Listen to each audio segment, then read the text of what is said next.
All right, it's first and 10, and it's fucking game day, bro. This is a trap game. It's the Lions hosting the Titans. Titans are horrible. If the Lions lose, bro, laughing stock for a while.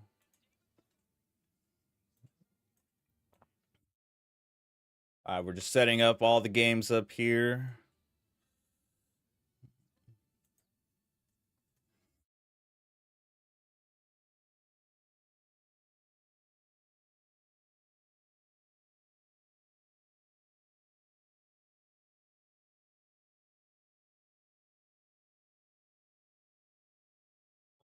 All right, let's see what we're gonna have on.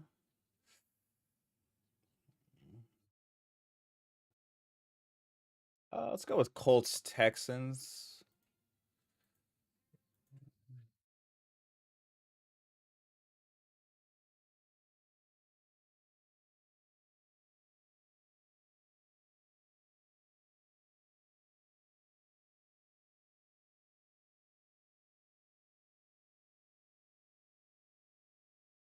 All right, let's also put up.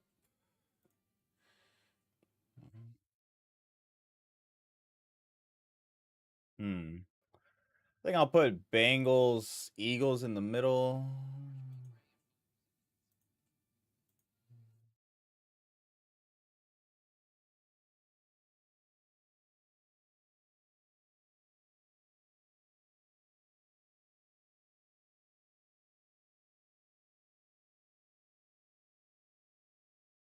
All right, where is that game at?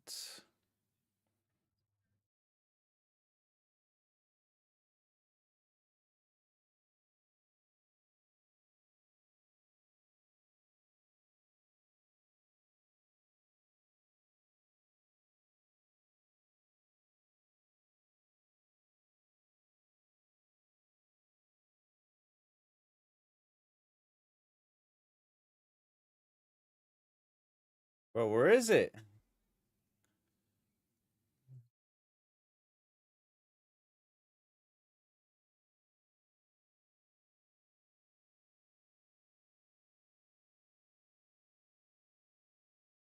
There it is. Up, gotta wait a minute for it to start.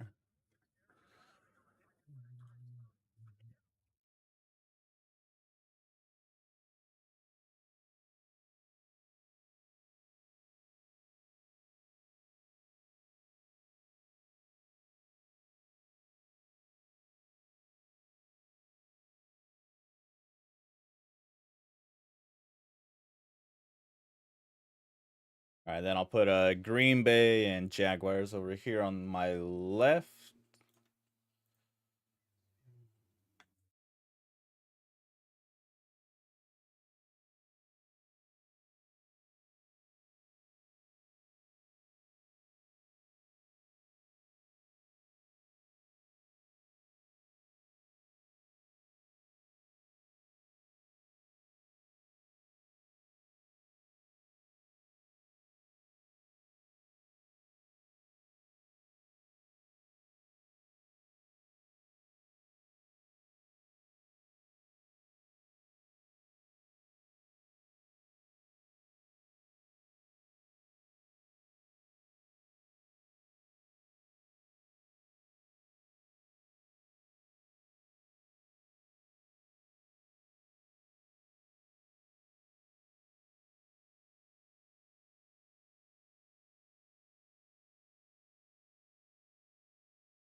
All right.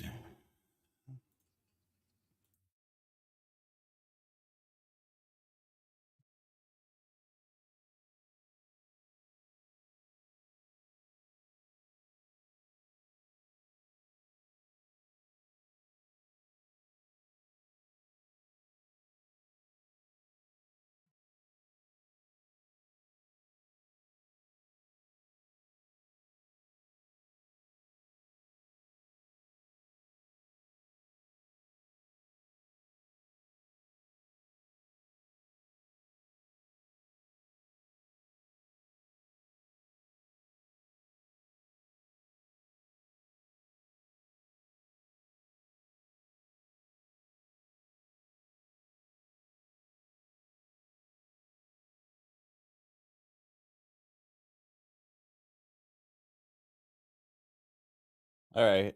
All right. And Bears all competing for a All right, here we go. in the season. Welcome back to Ford Field in Detroit. Before we kick this off, we say hello to the third member of our crew, Laura Oakman. Hi, Kevin. Titans defensive coordinator Denard Wilson told his defense, win in spite of. In spite of what? 1-5, trading 2 of their best players and playing here. Bill Callahan told the whole team it was okay to be a little somber this week, but that has to stop right now, saying this is going to be a brawl, a street fight. They are going to try to bully us and step on our throat if we let them. Physically and mentally, we need to be ready for that. All right. Now Brian Callahan, Dan Campbell, head-to-head. First time since 1933-34 that they've had back-to-back seasons with 5 wins or more in their first 6 games. Remarkable, the story in Detroit. As Tennessee won the toss, they elected to defer. Khalil Dorsey will take the knee, and the hottest quarterback. All right, Lions get the ball to start with. On his way out for the first time today. Look at the numbers the last 3 games. 85+% completions, 7 touchdowns, no interceptions. Terry Bradshaw said it. We're going to say it. On the short list of MVP candidates, Jared Goff is either 1 or 1A, depending on how you and Lamar Jackson want to stack that up. And on first down from the 30-yard line. All right, Jared Goff about to get sacked. Oh, Lord. Key with his 2nd sack of the year and the #1 defense in the NFL announcing its presence early. Boy, you talk about all right, let's see who we got here. Decker. To have one of your guys make a play like that, Arden Key just goes right around Taylor Decker. Doesn't get a hand on him. Boy, what a start for the Titans. All right, here we go. 2nd and 17. Here comes the rush again.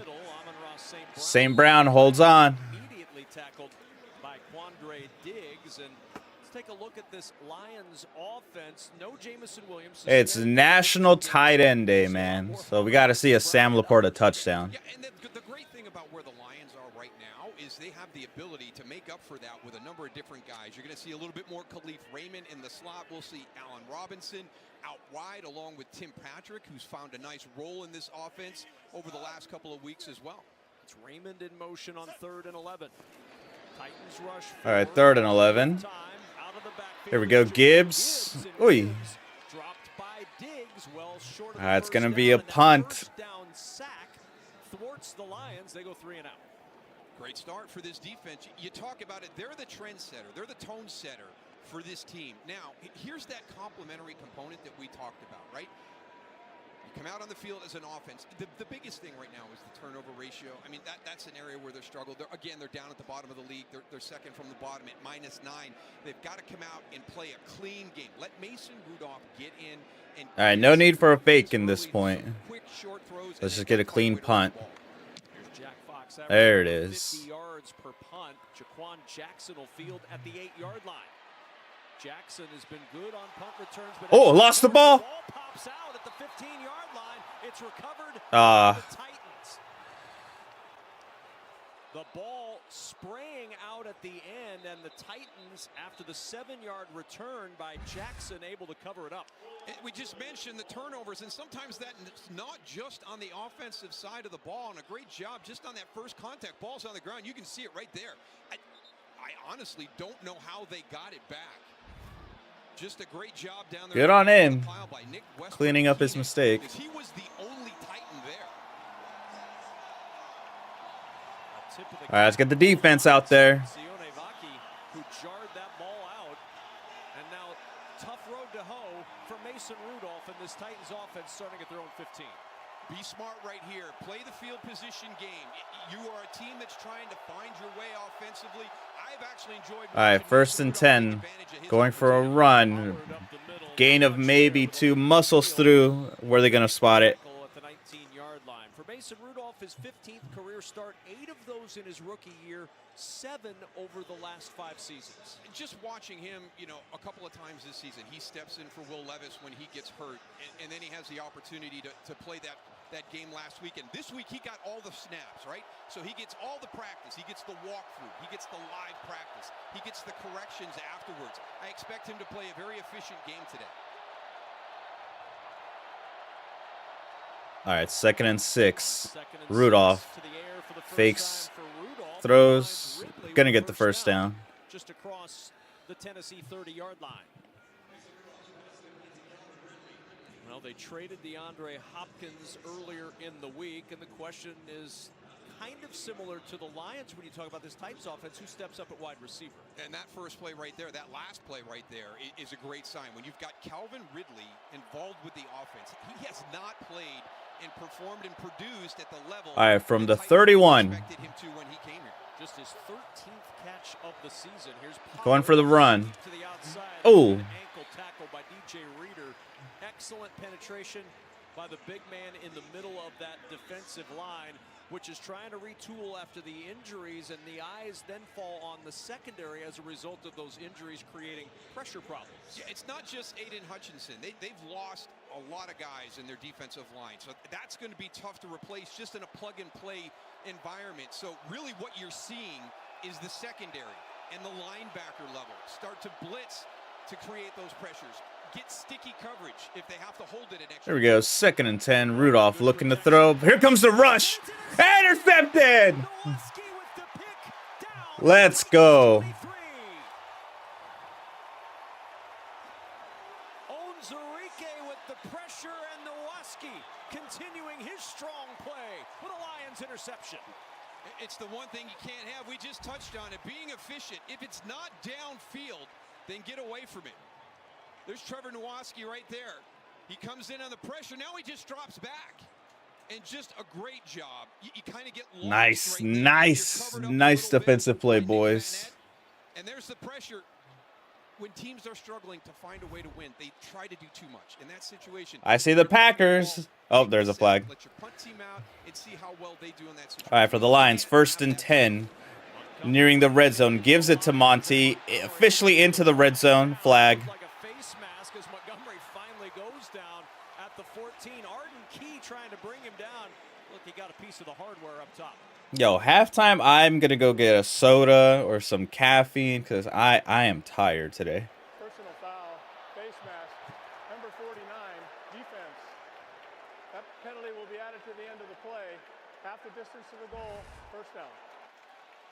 They've got two great running backs, but when you talk to Dan Campbell and talk about the hot hand and how do you do that and how do you let that play, looks like he's on that shoulder pad, right? I don't think he ever got the face mask. He had the shoulder pad.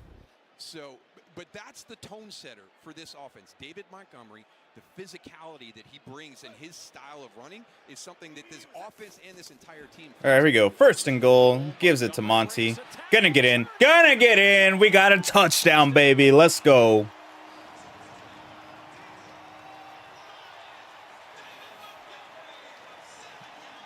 Defense picks up the offensive slack from the first drive. Again, just the physicality that he runs with. You're usually going to get good blocks. You're not going to have contact till you're down the field. But you see Harold Landry coming all the way down along the line of scrimmage, right? A lot of guys, when you take that hit from the defensive end who's collapsing. Oh, man. Here we go. Jake Bates with the extra point. It's good. It's good, and a 7-0 advantage for the Lions. Nowaski with the celebration after his interception. That quickly turned into a Montgomery touchdown. And the Detroit Lions taking advantage of it.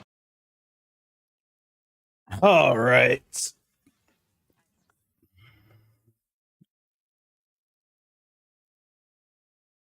All right, let's take a look around the NFL and see who's playing. All right, we got the Eagles, Bengals, 0-0. We also got the Ravens, Browns. Ravens are in the red zone. Bengals are in the red zone. Lions just scored. Colts, Texans, 0-0. Packers, Jaguars. Jaguars have the ball. Let's go, boys. I need the rest of the NFC North to lose. Dolphins just scored with a running game touchdown. Jets, Patriots, Falcons, Bucks.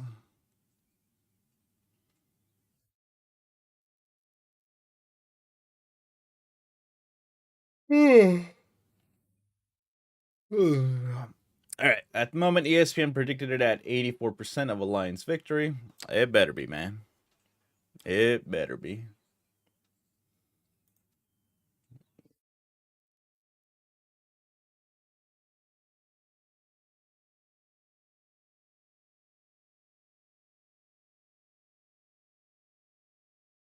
Browns get a 4th down stop against the Ravens.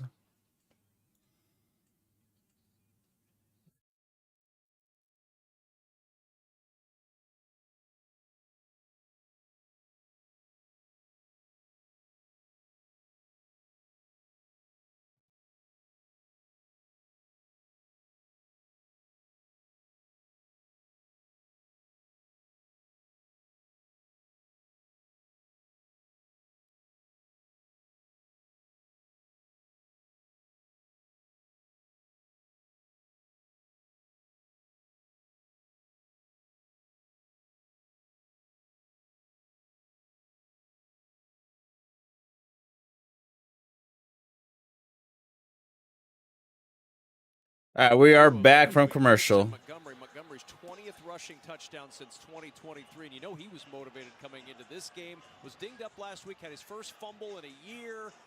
You know David Montgomery was anxious to get into the end zone, and he gets in early today. Yeah, running a little bit angry there on that last drive, and rightfully so. You mentioned that fumble. That was almost a critical fumble that cost them the game against Minnesota. So, All right, Tennessee is going to bring it back. The goal line.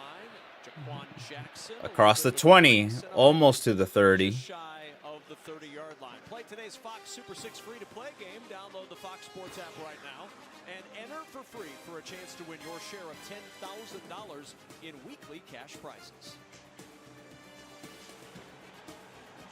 So from the 29-yard line, here comes Tennessee back to work again after the turnover, and Malcolm Rodriguez jumping off after the kickoff. That would be a significant loss for the Lions.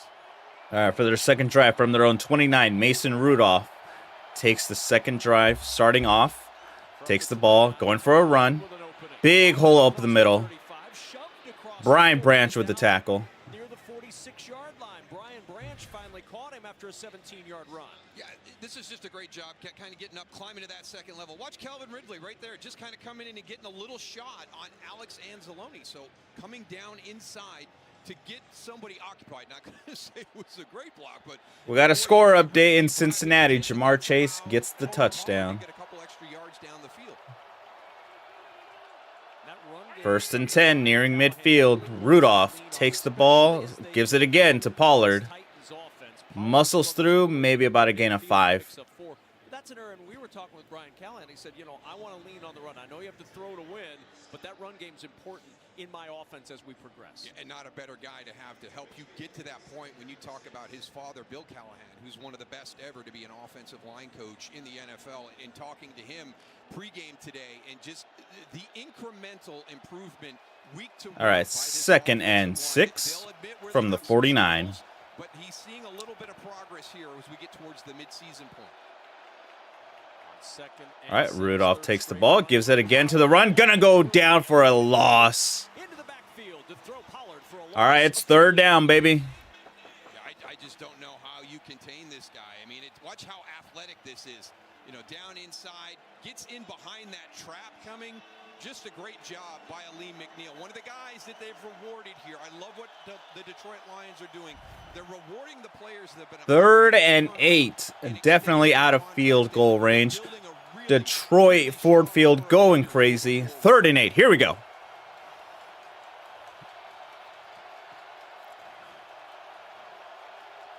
Rudolph takes a snap, looking to throw. Looking.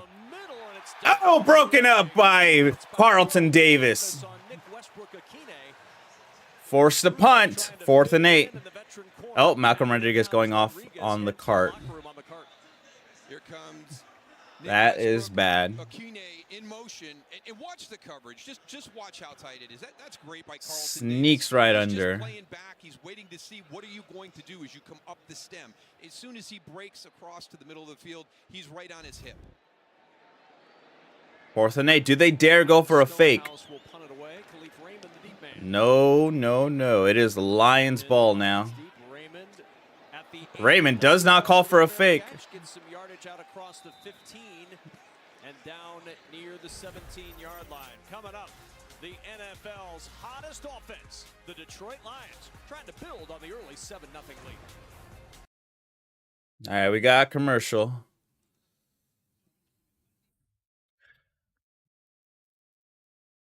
All right, let's take a look at fantasy now.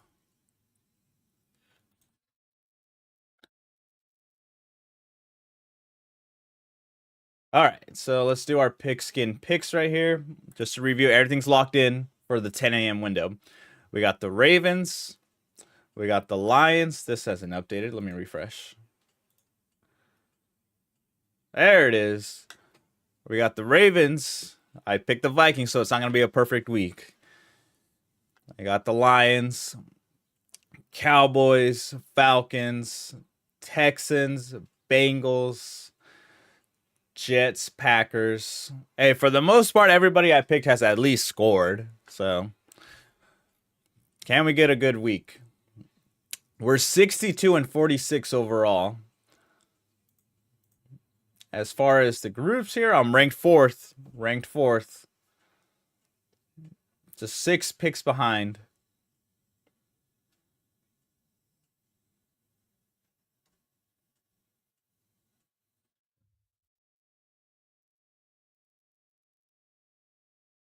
All right, now let's go ahead and just check over. Oh, wait. Let's check.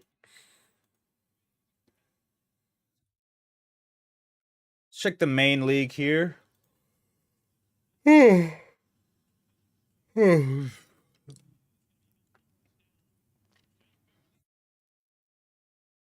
right, Tyreek Hill already getting a good amount of points for how early it is compared to his last couple of games here.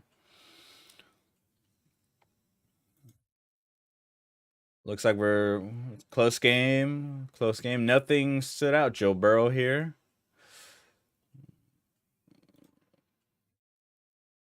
All right, we'll come back to that. We're back. When scoring first since 2023, we'd love for you to stick around and see how it turns out. You never know. Get to 13. You never know. They could be 12 and 2. These are not graphics that we're showing. All right, here we go. First and 10.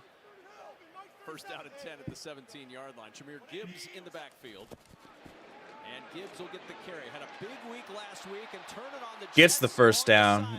He scoots out of bounds with an 11-yard run and a first down. You know, and this is a Titans defense that has been stout this year, #1 in the league statistically. And one thing you talk about with Denard Wilson, the defensive coordinator, they played the Lions. All right, here we go. Quick snap. Jared Goff looking to throw. Not able to connect. It was one of those games when you see the final score, you're like, okay, what happened there? 38-6 Baltimore against a very talented Detroit team.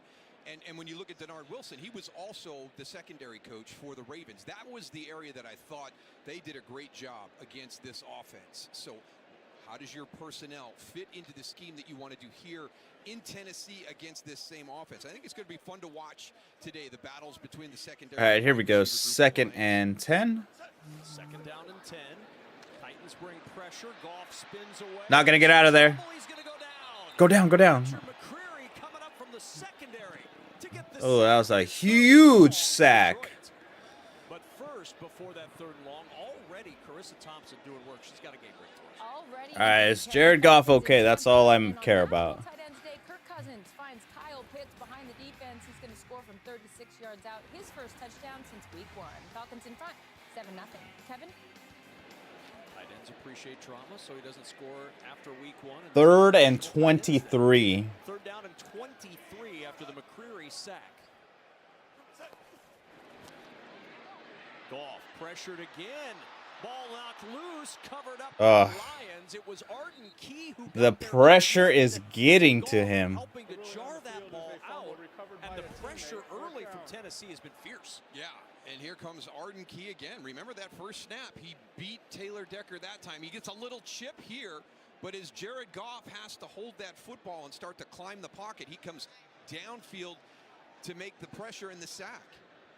That was a fumble. The ball knocked out before the arm started going forward, covered by the Lions. All right, almost in our end zone here. Jack Fox got a punt. Long punt, gets it across midfield. Holy shit. 20-yard line. Jack Fox flipping the field as only an Jesus Christ. punter can do. A 63-yard boom. Jack Campbell providing the tackle after the short return. From beautiful Detroit, Michigan, the Titans.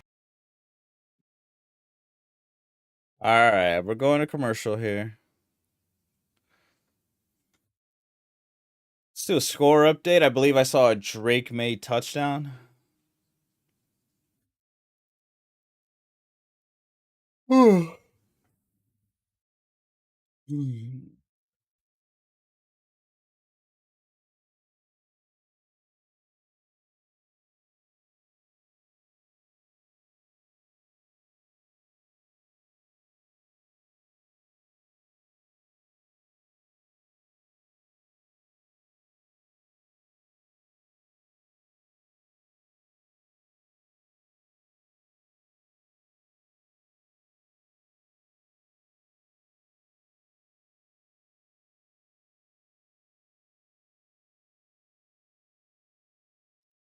Oh, I am so tired.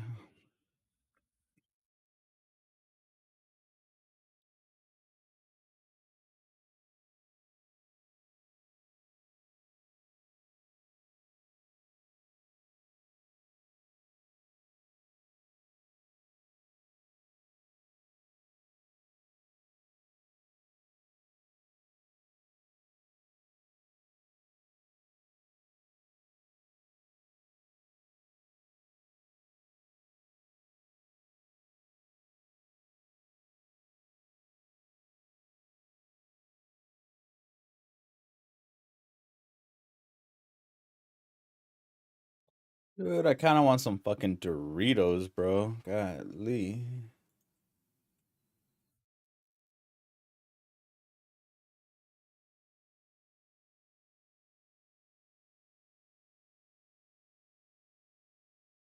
All right, we're still in commercial here.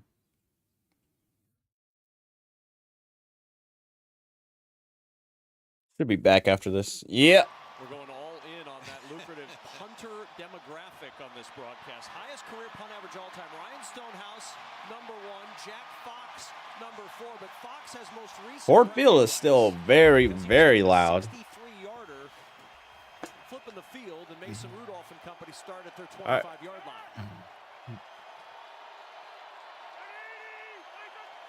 Rudolph takes a snap, fakes it. Gonna get escapes. Josh Wiley with an open field into Lions territory and down near the 42-yard line. All right, man. Everyone's slacking at the moment. Everyone's got to wake up here. You're going to be down here with Josh Wiley. Actually, coming across now, you've got 84. You had Nick Bannett, who was in that shallow flat area. And everybody kind of squeezes up to him, and that's a nice little soft spot that Josh Wiley found. 12th catch of the year for the former Cincinnati Bearcat, and it's first down and 10 at the 42. First play of the day in Lions territory for the Titans. Oh, dude, I have not even updated the score graphic. And a timeout. With the play clock winding down, there was a little confusion with Tyler Boyd and getting lined up. And so Mason Rudolph's just going to use the timeout to talk things over. Let's get an injury update with Laura. Well, if you heard the place erupt just a minute ago, it's because they showed Agent Aiden Hutchinson on the big screen. Everyone went crazy. And as I'm saying that, the one thing the Lions aren't wanting to hear is more injuries on that front seven, and that's what we're going to talk about. Malcolm Rodriguez is in the tunnel, or I'm sorry, went through the tunnel, carted off in the locker room. They are treating his ankle. His return is questionable. You just can't afford to lose more up front. There's Aiden Hutchinson. He's on Yeah. reserve with that leg injury. The NFL sack leader with 7.5 sacks at the time of his injury. First down and 10 after the timeout. Rudolph finds Quick Tyler completion. Boyd, and Boyd to the 38-yard line. But as you mentioned, Daryl, it's not just Aiden Hutchinson for the Lions. It's Marcus Davenport out with a triceps injury. It's Kyle Pecco with a torn pectoral muscle. Now Malcolm Rodriguez is on the shelf, at least for the moment. That puts James Houston, Isaiah Thomas, not the Piston, but the Lion, making his debut today. Al-Quadin Muhammad coming off the practice squad. There's some new names and new faces there. Everybody's going to get an opportunity, and you're never going to replace Aiden Hutchinson, with one player. It's got to be done by the other 10, and then the all-11 who takes his spot. On second. All right, here we go. Rudolph goes deep. Gonna get Calvin Ridley in the red zone now. Brian Branch on the coverage, but Rudolph with a beautiful 26-yard toss. How about Calvin Ridley making a play?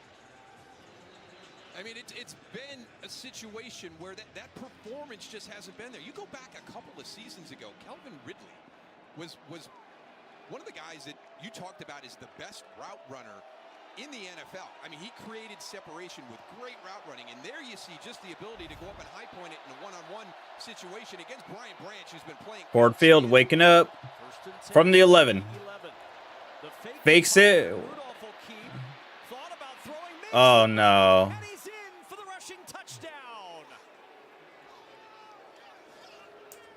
Oh, man. My man looks slow running. Faked him out and took it in for 6.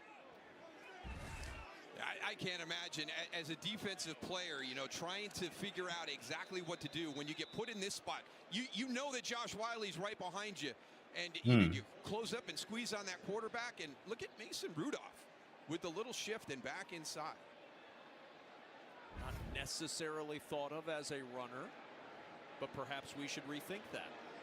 I think we're good with our first assessment. Very good. Nick Folk will try the extra point, and this game is They get it. at 7 apiece. Well, one thing Mason Rudolph was able to do was spark this Titans offense.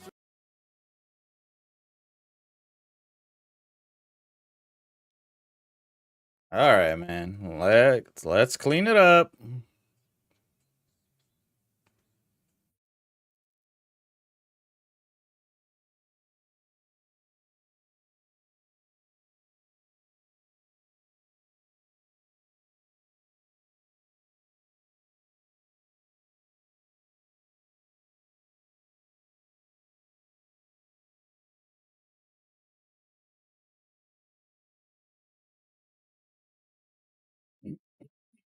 Damn.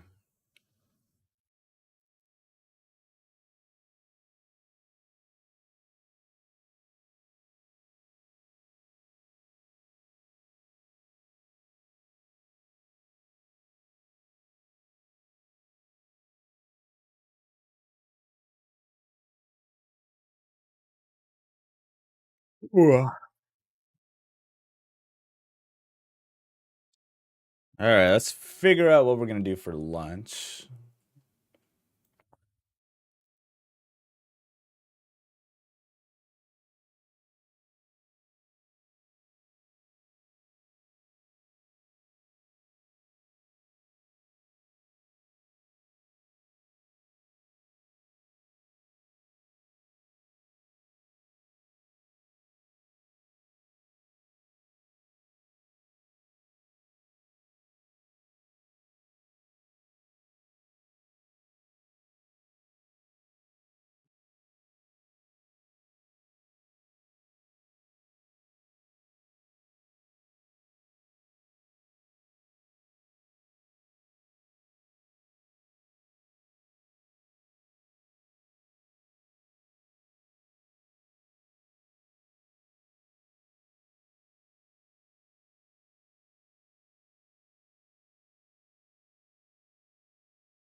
All right, we're back. Aaron Glenn on the sidelines, defensive coordinator, stopping Kirby Joseph with some words after that touchdown.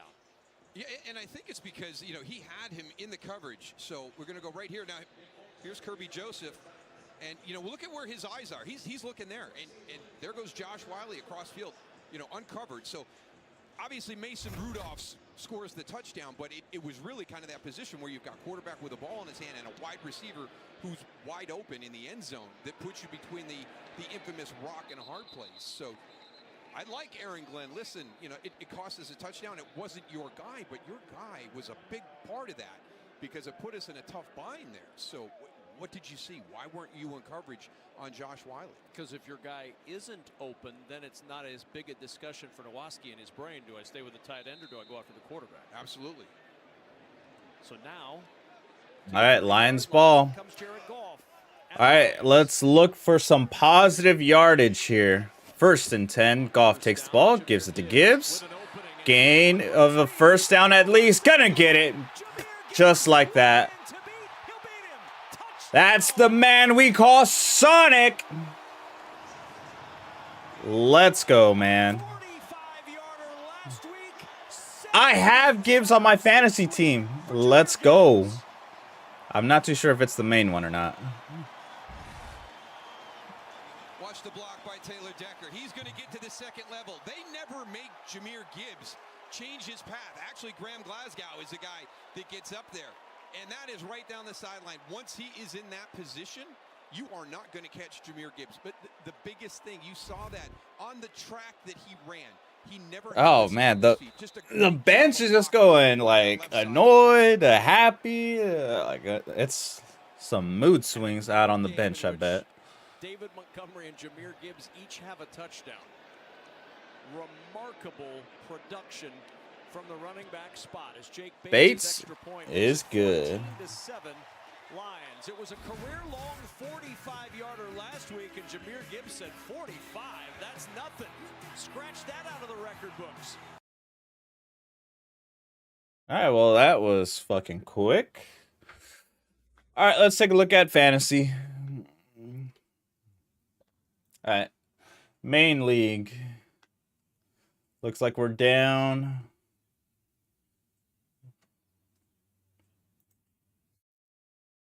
All right, the main league. Oh, we're looking good. Why is that? Because I have Jahmyr Gibbs in this league. Let's go. Cade Otton. Cade Otton. Also, Tampa Bay's tight end. National Tight End Day. At the moment, there's not some noticeable points I left on the bench. Let's check the family. Ooh, we got a close game. Did he take him out? Oh, no, he's good. He's good. Close game. What's going on here?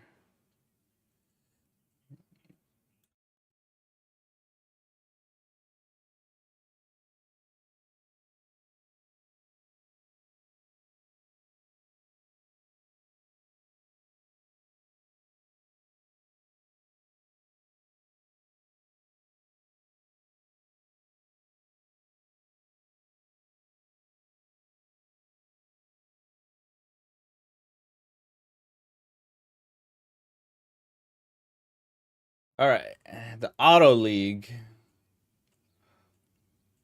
All right, we're looking good. We're looking good. We got Jamar Chase in here. My dad's team that he picked out. And we're in a fight here. We're in a fight. Bipolar League. And just the Classic League. It's 50-50. I have Gibbs in that one too, but they have Jones. And they have Cotton. Overall, though, man. All right, we're back. This running lane, so you're going to have the combo here. You're going to climb to that one. Great job by Sam Laporta coming inside, and he's going to pick up the inside linebacker there. But here's the big one, the angle. It's just a bad angle by Quandre Diggs.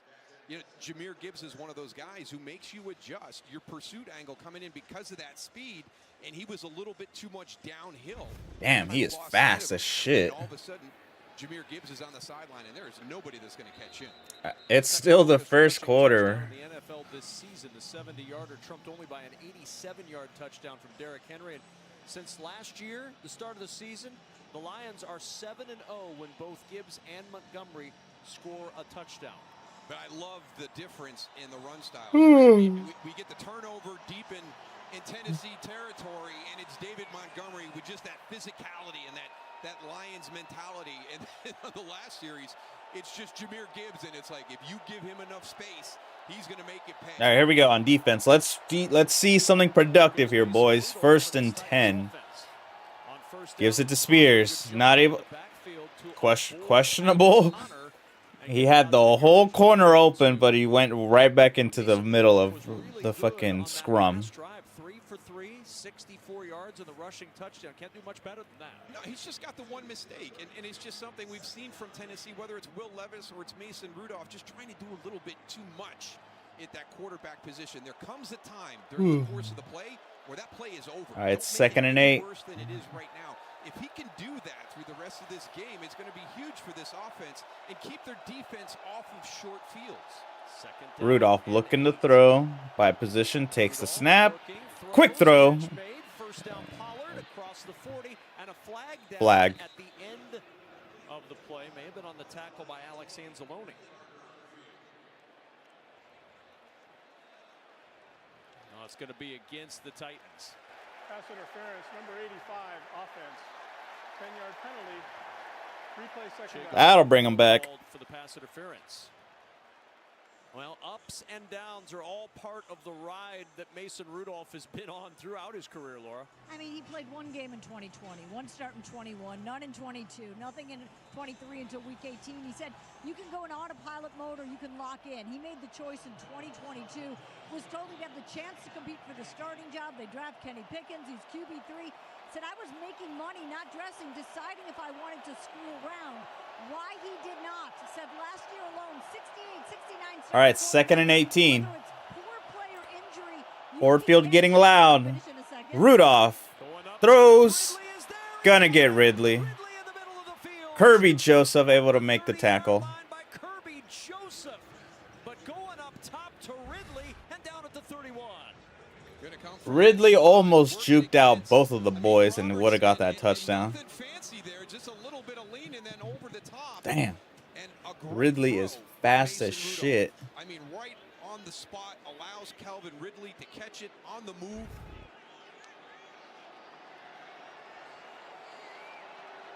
First and 10, we got to hold back Ridley, man. We're starting to look like last year's fucking cornerback room. 1st and 10. First down and 10, Rudolph again. Arnold Sideline finds Ridley once in more. charge of, as I was saying, Arnold in charge of covering Ridley. We're seeing exactly what he talked about. Said this is why you can't screw around. He said you are going to get an opportunity to get in there. He said the sick feeling of getting overlooked is not as Honestly, bad as like the scoring feeling of getting like that super quick on opportunity offense and for the not being Lions, ready to use it. that's not doing any favors for the defense. They're probably getting tired out a lot quicker. Happy that he's out there right now. That's Calvin Ridley, because I have not seen Calvin Ridley play like this all season long. I mean, he looks completely different. His demeanor on the field, not just the production. Snap. They're going for a trick play. Flips it around. Ah, he gets around. Jackson. There's a flag. Jackson into the end zone for a Titans touchdown. There is a flag down, as it was a direct snap to Pollard, who flipped to Rudolph, gave it to Jackson, and now a flag down on the play. 2 fouls by the offense on the play. Holding, number 72. Penalties declined. Holding, number 77. That penalty's accepted. 10 yards. Damn, 2. Repeat first down.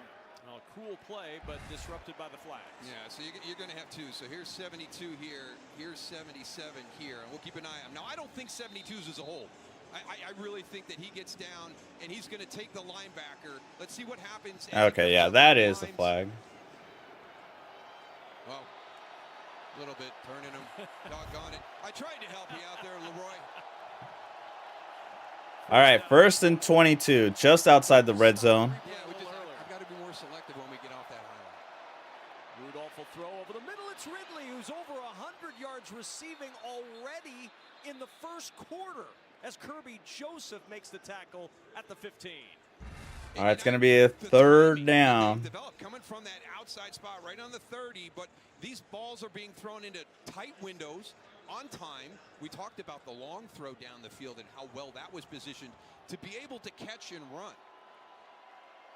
The last couple of games you've watched, this Tennessee offense has come out very conservative, and it's been kind of the screens on the perimeter. All right, here we go. 2nd and 5. Wait, isn't it 3rd and 5? With some really good throws. Oh, well, 2nd and 5. Catches in the first quarter all year until today. Back to him again, and a sliding catch made at the 9-yard line. It's getting hot, man. He's getting hot. Penalty, and it's 1st and goal, Tennessee. Who is this guy wearing 0? I tell you what, this is impressive. I mean, it's just watch him snatch this ball. Oh, we got a Jordan Love interception. Even though he's in one of my leagues. I'm pretty sure he's my starting quarterback, but it's all right. That should be the end of the first quarter. I don't think they snap it. I think they'll try to get a free 5.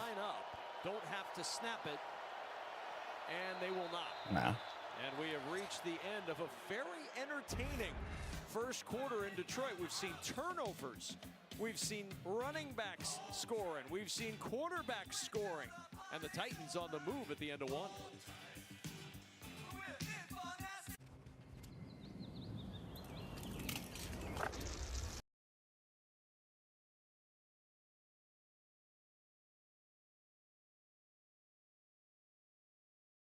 All right, man. It is about a 72% chance of a Lions victory. If this defense can't clean it up, man, they got a problem.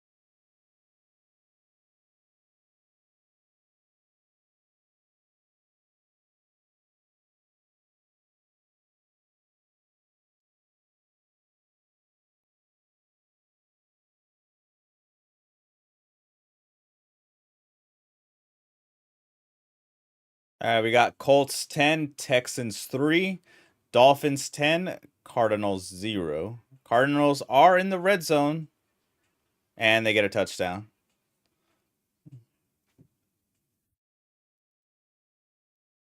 Bengals 10, Eagles 3. Ooh.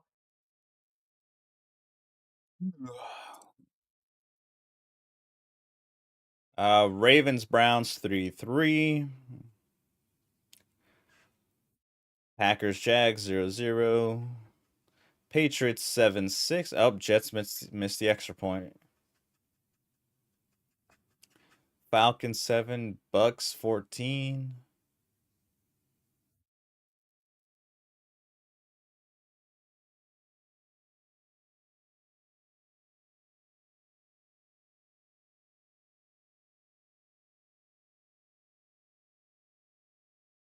All right, we're back. Talented Mr. Ridley has returned. Last 4 games, 5 catches, 56 yards. Until this first quarter, 6 catches, 118 yards. First since A.J. Brown in 2019 to have 100 yards in a quarter with the Titans. All right, here we go. 1st and goal from the 9.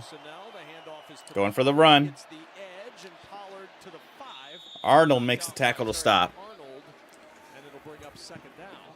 Yeah, when you go back and you look at where Brian Callahan has come from, that offense with the Cincinnati Bengals and the great wide receiver group they have. Gotta hold him to a field goal, man. Gotta hold him to a field goal. And that rebuild, but you had big personalities here at the wide receiver position. Does the DeAndre Hopkins trade this week become addition by subtraction? Does that kind of settle everybody? And now it's Tyler Boyd and it's Calvin Ridley. We got some young guys coming up. Is that wide receiver room kind of settled down and in a good space? Looks good early for Tennessee. Here's Rudolph again off the play fake to the end zone. Fits it Ah. in, and it's a touchdown for Nick Westbrook-Akine. His third of the year as Rudolph zips it in for 6. I tell you, and let's not forget who this wide receiver group for the Tennessee Titans is doing this against. This is a Lions secondary that is getting more confident every week. That is a great release off the line of scrimmage. That whole separation was created with the release, and again, Kirby Joseph man. just a step too late getting there inside. Third straight game with a touchdown for Westbrook-Akine. The tied Knotted game. up at 14 apiece. 14-18 remaining in this first half. And now this from Progressive.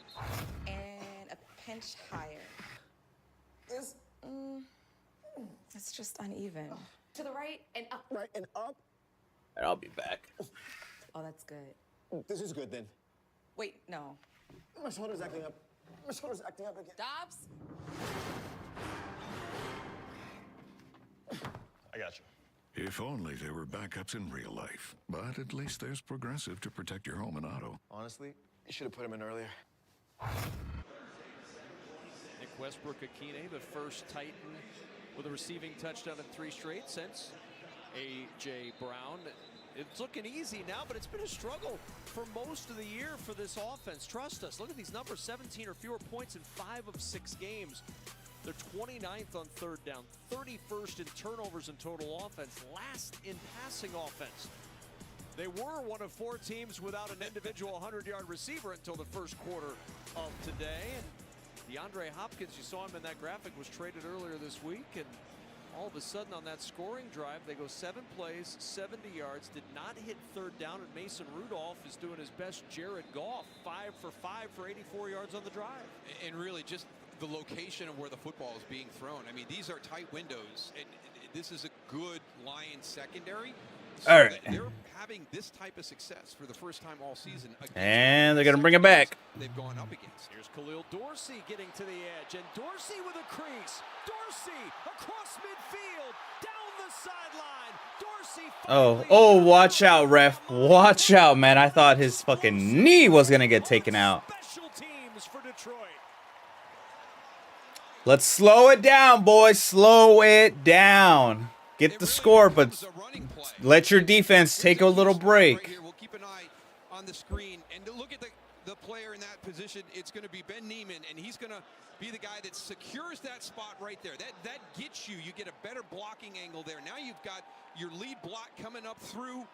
That's going to lead you. All right, with this run, it's going to bring the atmosphere back for Ford Field. Crowd will get back in it. Great job, and that's the danger of the kickoff today. Is it's like a running play when you break. All right, 1st and 10 nearing the red zone, gives it to Monty. After the 72-yard return, Gain of at least 5. here for the Lions.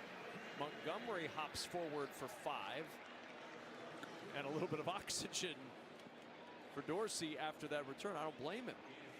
It's a long way to run, and he took a short time to get there. It's been fun to watch as the season has gone on, how the teams are adjusting to the dynamic kickoff. And one of the best is Dave Phipp here in Detroit. He's doing some different things. All right, 2nd and 5. Talk about the kickoff and then just treating Sam Laporta in motion. Quick throw to Laporta. First catch of the day. A new loss of a yard. Jarvis Brownlee, the first That was a player little to trip predictable. up the young tight end, a 1-yard loss. Yeah, and it's a really nice play by Jarvis Brownlee.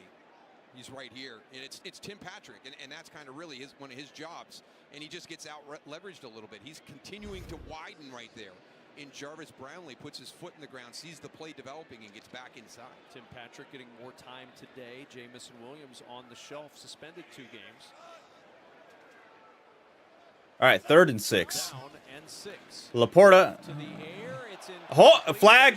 There we go. Tim Patrick was hella hold on that. As he tried to make his cut. And this Oh, will be a Khalif first Raymond. down for Detroit.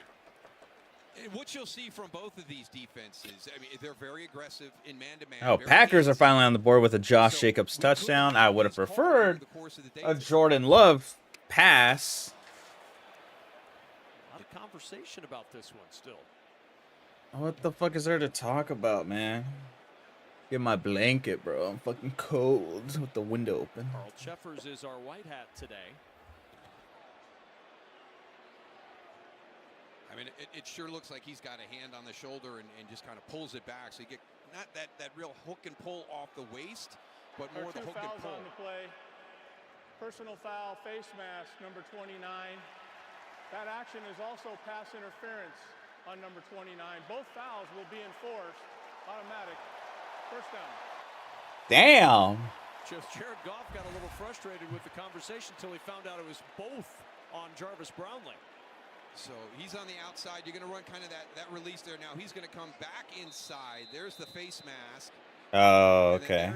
He got both guys' face masks. He got Tim Patrick's face mask a little bit.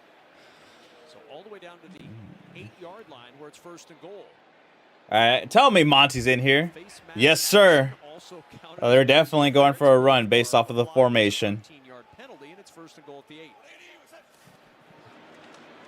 Fakes it. Oh, they're going with Brock Wright. Let's go, baby. Oh, they fooled me, man. They're gonna run it.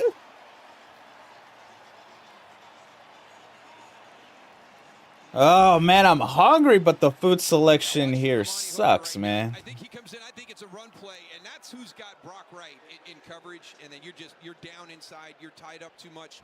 But one of the great things that Ben Johnson does with his play design for Detroit. Oh, he's lining up for the special teams. Extra point. Jake Bates. It is up and it is good. It's a 21-14 game. Yeah, we still have 12:51 to play in the second quarter. Already 35 combined points on the board.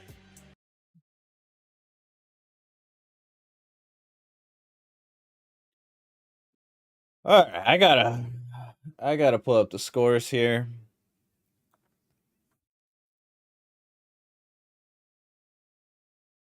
All right, Bengals 10, Eagles 3, Browns and Ravens tied. That's also a trap game, man. Those trap games never make me feel good. Colts 10-3. Packers 7. They just scored against the Jags. Cardinals, Dolphins, Jets, Patriots.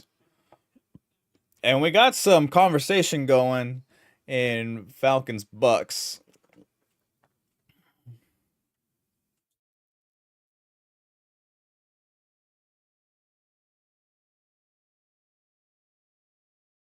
All right, let's check fantasy. Jordan Love 1.12, and I have Baker Mayfield on the bench, bro. Come on. Come on. If Jalen Reed cannot get the ball, that'll balance out.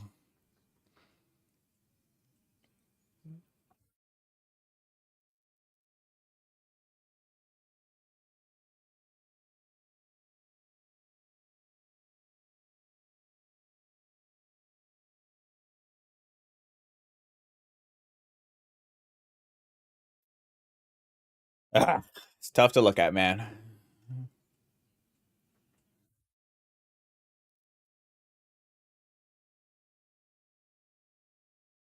We got a Joe Mixon touchdown. Wait a minute. I don't have Tank Dell in, right? No, he's on my bench.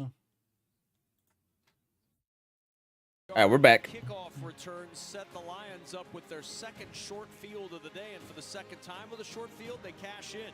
Jared Goff finding his tight end. First time this year that Wright has found the end zone, and you can tell how happy he is. Look at that smile on his furry face. A 21-14 lead.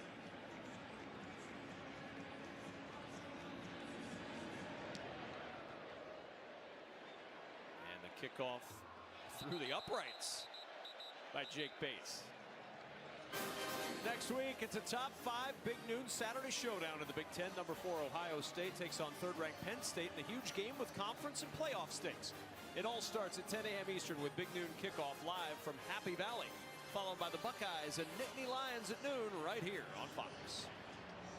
It was very nice of your alma mater not to knock off Ohio State, so we have such a good matchup next Saturday. Yeah, it's the least that Nebraska could do. Play really close, but not spoil Big Noon kickoff. All right, here we go. 1st and 10 from the 30. First down and 10 at the 30-yard line. Play action. Rudolph over the middle, and it's Intercepted. Kirby Joseph. Let's go. In the red zone. Hang on. Let's go. That's what we needed to see, man. That is what we needed to see, a defensive play. Put some doubt in his mind that Calvin Ridley's not the safest option.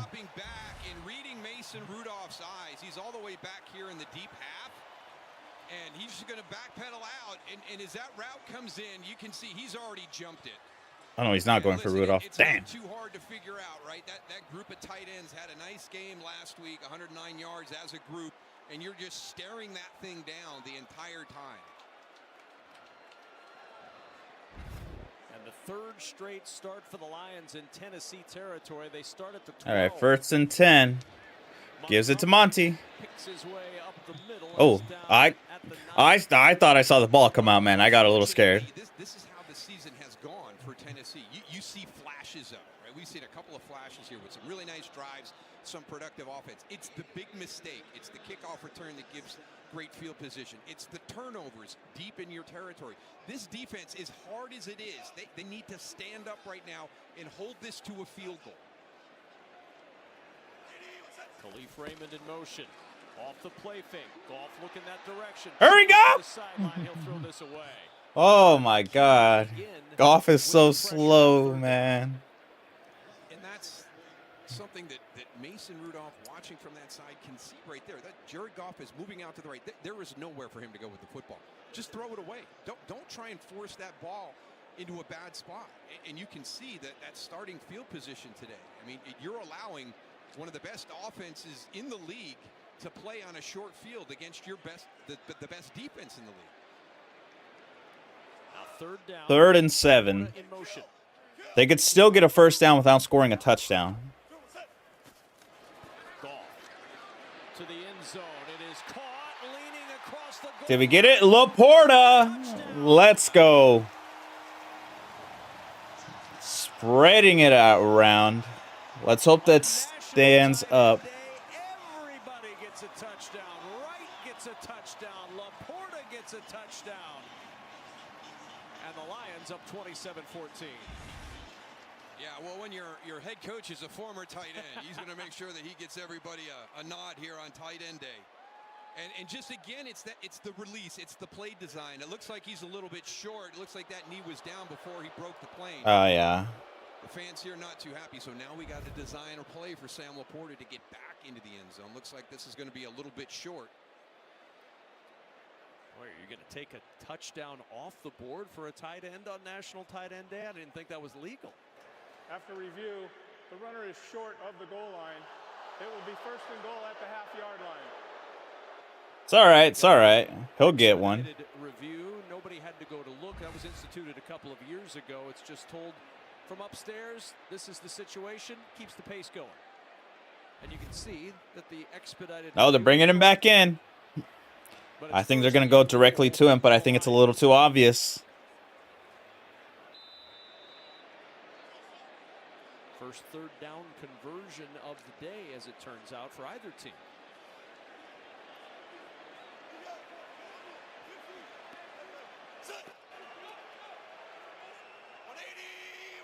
That's Wright in motion. Play action to the end zone. Oh, all alone. The loneliest man in Detroit at the back of the end zone. Doing the thriller. Touchdown of the day. I keep forgetting to change that it's Lions ball.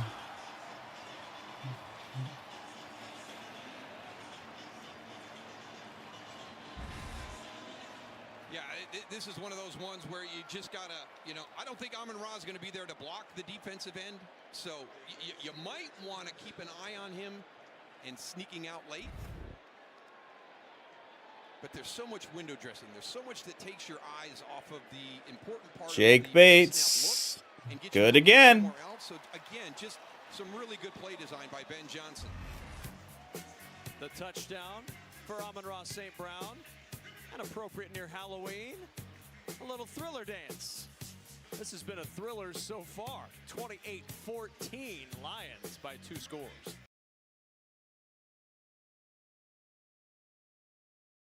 All right.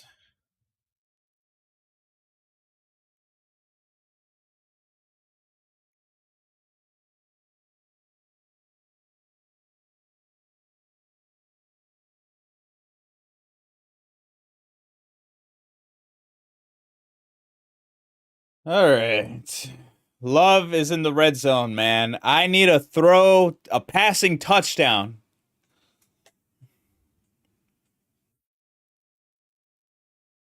Come on, come on. Gonna get sacked. Throws it away, I bet. Yeah, out of bounds.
All right, we're back. We are professional grade. Daryl Johnston, the Titans know this, but the Lions are too good to keep giving them short fields and not expecting them to cash in. Look at the last 3 possessions. Own 30, Tennessee 25, Tennessee 12. Not a surprise that the last 2 ended up in touchdowns. Yeah, and we talk about margin for error all the time when it's about teams that are going through that rebuild process, which Tennessee is going through. You've got to play nearly perfect football against a team like Detroit, and they haven't done that so far here. Damn, he sets it through the fucking goalpost again. But it's just not consistent. Well, Laura Oakman, when you're looking for a leader on the Titans sideline, it's not a bad spot to look to the defensive side and Jeffrey Simmons. He's been all over this bench. Offense, defense, doesn't matter. We talked a lot this week to him and everybody, right, about energy and the importance of it right now is they're trying to turn it around. Simmons is big on telling the whole team, don't slump. If things go bad, it takes us all down. He's been up and down that sideline, yelling, stay composed, keep your composure, stay disciplined. All right. Flags that fly prior to the start of this play. Let's go. Bring them back. And that's Leroy Watson at the right Oh, Packers settle for a field goal. Come on, man. Concern for the Titans. Nicholas Petit-Frere inactive today. John Ojukwu and Leroy Watson expected to split some time there today. Dude, there's so much time left for the second quarter. There's so much time left. I remembered. All right, 1st and 15. So they're young and they're coming together, but that right tackle position has been a challenge. Looks like a good start. Oh, hit as he's throwing. Watch out. Oh, that could have gone ugly. Both had shots at him, Daryl. Yeah, and this is impressive by Tony Pollard. I mean, you're one-on-one against Terry and Arnold, and that's your top-tier quarterback right there. A little bit, you saw his eyes get kind of caught with the receiver going upfield past him, so he's a little bit late reacting to Tony Pollard and the ball coming his way. Out to the 42-yard line and a first down for Tennessee. Titans have out-yarded the Lions 218 to 111. That's what happens when you have short fields for a Lions offense, and a timeout taken by Mason Rudolph in Tennessee, their second timeout. So a 28-14 lead for the Lions. I haven't even been paying attention to the timeouts. Introducing KFC's original recipe tenders. Ain't no free advertising on this channel.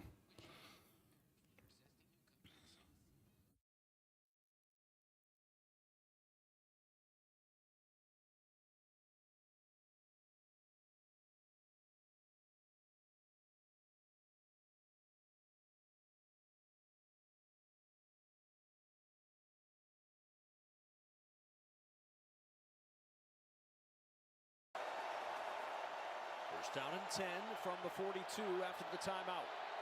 All right, here we go.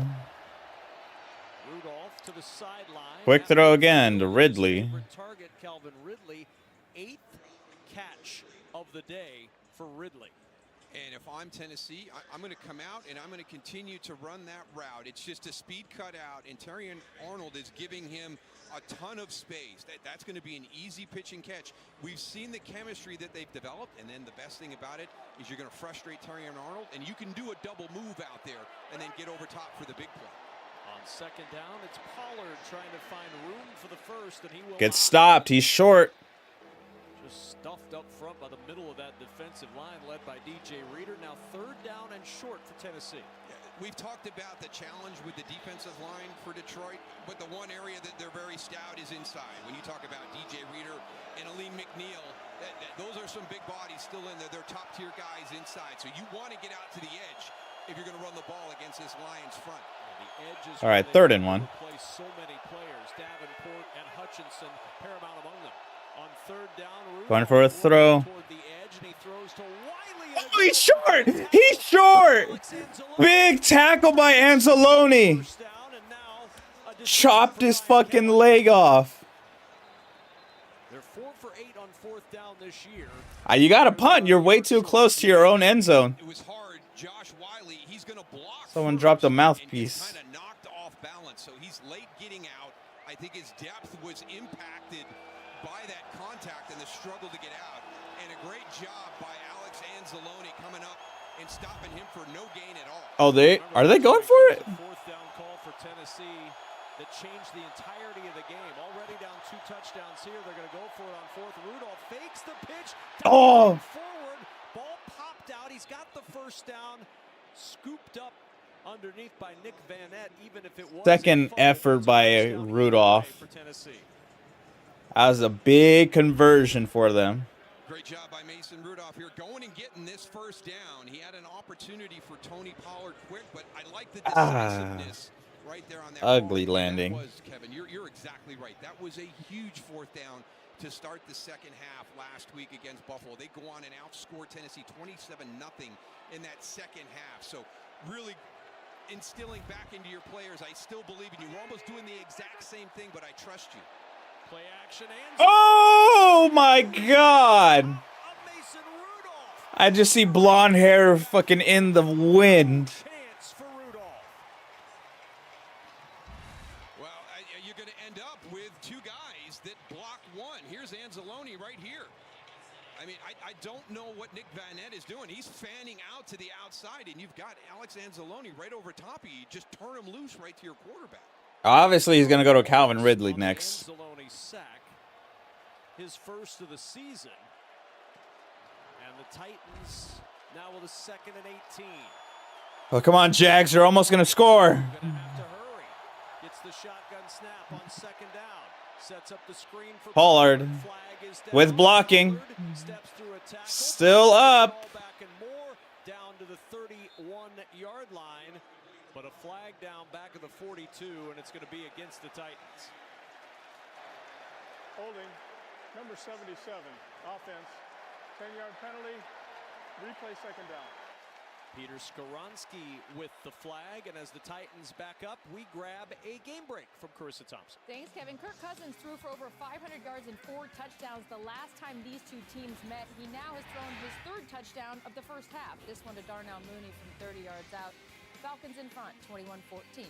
Kevin? Damn, and the Bucks are in the creamsicles today. Carissa, 21-14 there, 28-14 here. And after a big conversion, back up more, and Brian Callahan's Titans with their 7th penalty of the day, facing a 2nd and 28.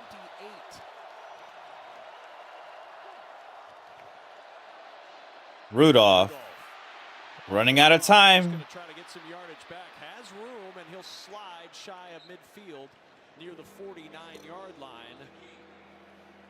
They lost 3rd down. first down on this penalty call a moment ago. Yeah, keep your eyes on Peter Skoronski right here. That's who the hold was on. But when you do a screen, you're going to engage, and then you're going to let go. Now, Levi Onwuzurike falls down. I don't like that call, and Brian Callahan didn't like that call. I know I was trying to lobby for one earlier that was actually holding. Yes. But I really feel like that one was one of those situations where there's a player on the ground, and you didn't see all of it, and then you just assumed that there had to be some type of holding. 3rd and 14.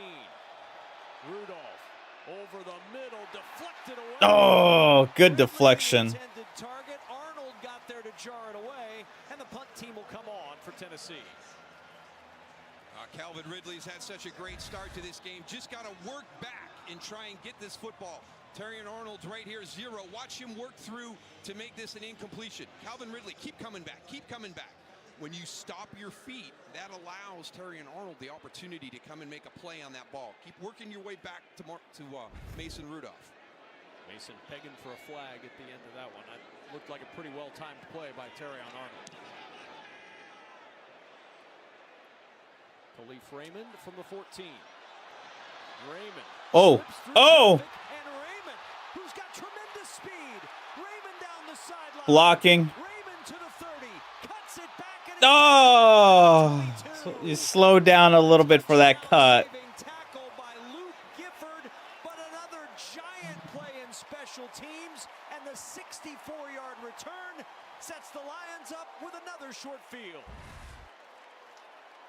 Keep your eyes on Luke Gifford. Here he is, 57 right here. He's going to be the guy that never gives up on this play. Again, you're over to the right side. There's the big move. You get north-south right away, and now you've just exposed. That whole side of the field is wide open. It's a nice job by Stonehouse slow playing that one. Ryan does a really good job. Don't get in the tackle. Just get there and slow that whole parade down and give your players, your teammates, an opportunity to get back in. And just a tremendous effort by Luke Gifford, never giving up. New career-long return for Khalif Raymond. And another short field, the 4th of the day for the Lions. Gibbs with the carry. Escapes. Outside, steps through 2 tackles and tiptoes close to a Lions first down. Give him 9 on just his 3rd carry of the afternoon. He's got 90 yards rushing. Well, we saw that 70-yard touchdown run earlier in the game, so you're well aware of what Jahmyr Gibbs is as a speed and explosive runner, but I'm always impressed by his ability to run inside and how he breaks tackles. His contact balance is really impressive for a guy that you look at as a speed guy. About the first since Barry Sanders in the Super Bowl era with back-to-back 40-yard touchdowns in consecutive games. All right, 2nd and 1. Give it to Gibbs. First down. And Gibbs inside the 10. 10-yard line. Yeah, there's a couple guys, right? If you're running back, if you're doing something that Barry Sanders or Emmitt Smith hasn't done, you know, wide receivers, a Jerry Rice. I mean, that's hallowed ground. So great stuff by Jahmyr Gibbs. And especially when you're wearing a Lions uniform. I mean, you think of the great Billy Sims, you think of Barry Sanders, and then anybody that could be put in the conversation with those 2 tremendous backs, that is some pretty heady territory. First down and 10, just shy of the 10-yard line.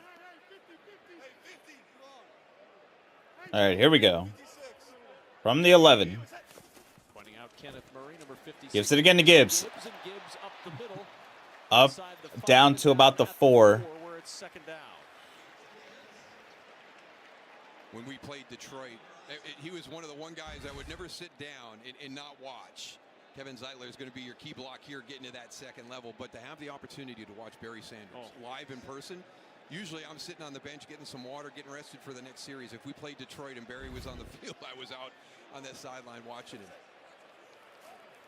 All right, 2nd and 3. On 2nd and 3, Gibbs again.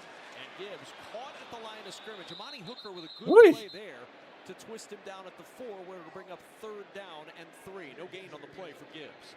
We talked about this earlier in another situation where the defense got put on that short field. And, you know, can you hold it to a field goal? It looks like they've got an opportunity here. A great job of just seeing that play develop and then trusting your eyes and getting down there and making a tackle. Tennessee's defense is the best in the league on 3rd and 3 or less. Just a 36% conversion rate against. All right, they're covering deep. This is 3rd and 3. This is Montgomery, and Montgomery using that power. Stretches over. Are they going to give him?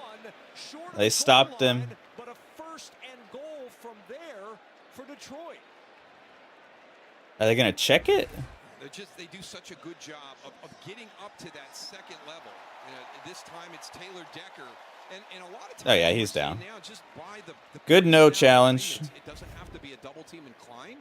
I mean, right now they're able to get up there and create some good separation when you look at the blocking. The Lions are 1 yard away from going up by 3 touchdowns, and Jared Goff has 28 yards passing. 1st down and goal. It's Montgomery. Hit and ooh. in the backfield. That is tackle for a loss. Big Jeffrey Simmons, a 2-yard loss. He is fun to watch. We saw him down there challenging everybody. I mean, here he is. I mean, he gets so many double. My bad. It's Lions ball. Let him go one-on-one. He is going to revel in that moment. And that's Kevin Zeitler he's going against. That's a good guard. And he is just across his face immediately on that snap. 2nd down and goal. Laporta in motion. Toss play. Montgomery wants to throw. Oh. To the end zone. Nah. Fucking clowning on him, bro. As soon as I saw Monty get the ball, I was like, nah, dude. That run is going to get stuffed. I wonder what that translates to in fantasy points for Monty. Here comes Sam Laporta across in motion. Just a little flash block on Harold Landry at the end. That is enough, though. It allows that separation. Amani Hooker comes all the way up. He sees him like he's going to engage in the blocking, and by the time he recognizes it, it's too late, and Sam Laporta is already past him. There we go. 35 points in the 1st half for the Detroit Lions. The first passing touchdown in the career of David Montgomery. Why not let Montgomery?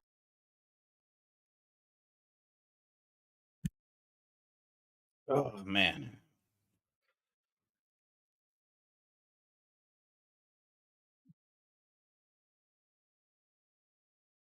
All right, let's do a check around the NFL. All right, we got our scores here. Let's get up. Oh, we got a touchdown. Ravens touchdown. All right, Eagles 3. Bengals 10.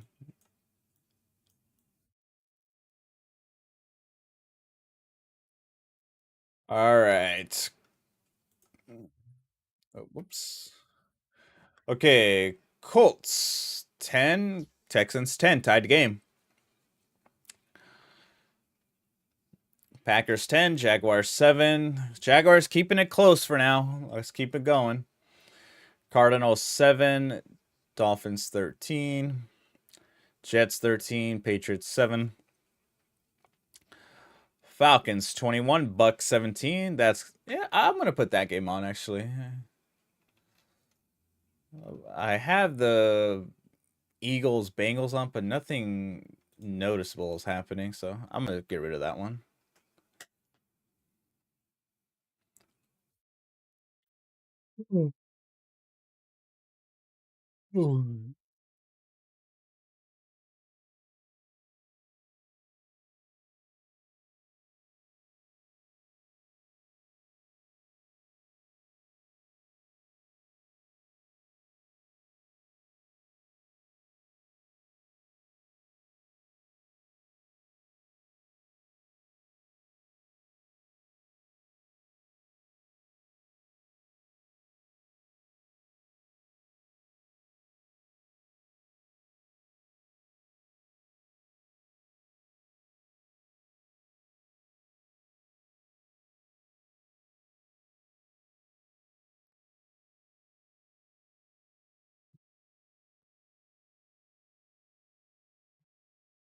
Saturday.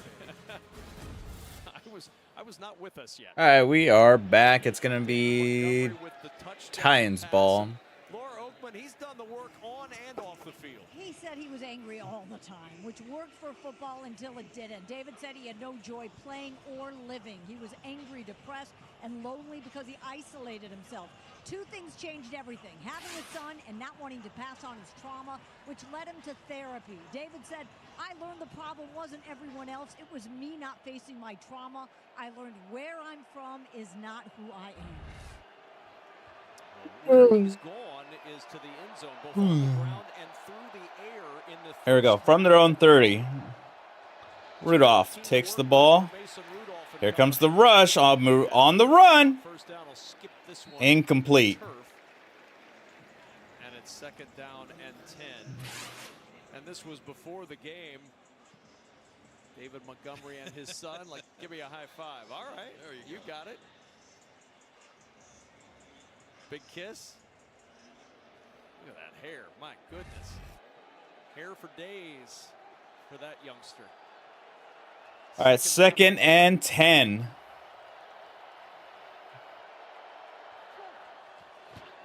Rudolph. Here comes the rush again. They got a flag on Branch. Assuming it's on the Lions, it'll be their first penalty of the afternoon. Pass interference, number 32. Defense, ball be placed at the spot of the foul, automatic.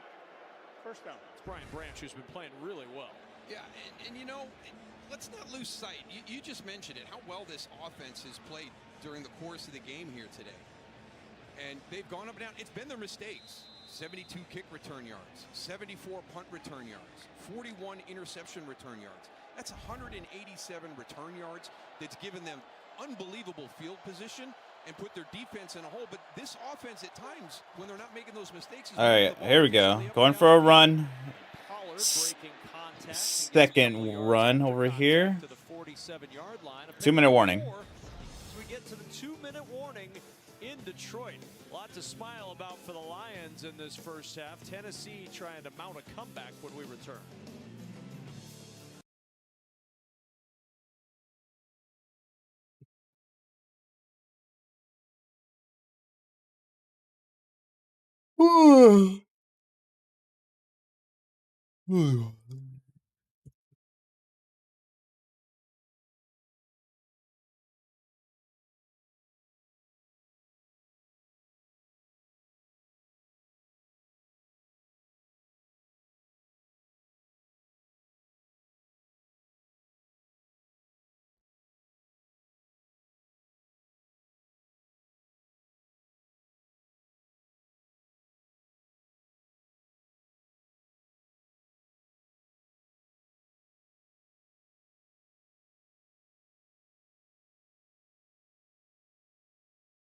Dude, I cannot type.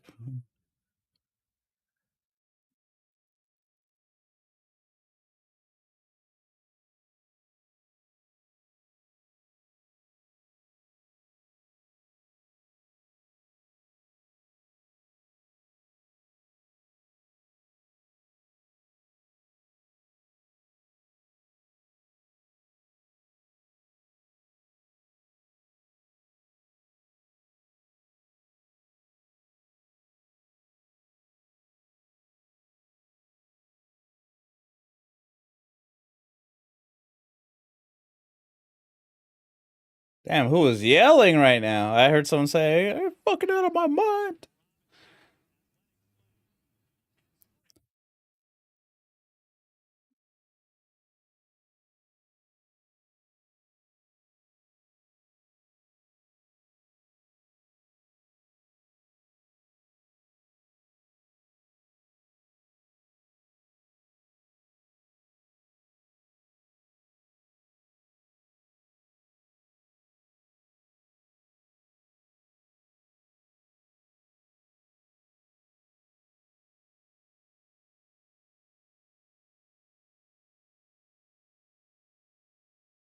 Okay, it's the 2-minute warning. We're back. Lions came in as the first team since The question is, what the fuck do I go 1960 eat? Browns I with need to eat more something. offensive touchdowns than incompletions, and through the first half, they are still more offensive touchdowns than incompletions as Pollard takes it into the secondary and has a first down to the 42-yard line. Meanwhile, for Tennessee, their offense, which has moved the ball relatively well today, Daryl, they've got an opportunity here. Can you punch it in late with one timeout left and have the chance to double up because you're going to get the football to start the second half? Yeah, it has not been a great first half for you, but there have been some things that you've done well. If they would just get out of their own way today, Brian Callahan has got to be so frustrated with the fact that his team is making so many huge mistakes against a very talented Lions team and has really caused this first half to get out of hand a little bit. Ordering food. Rudolph hit as he throws, and that's incomplete.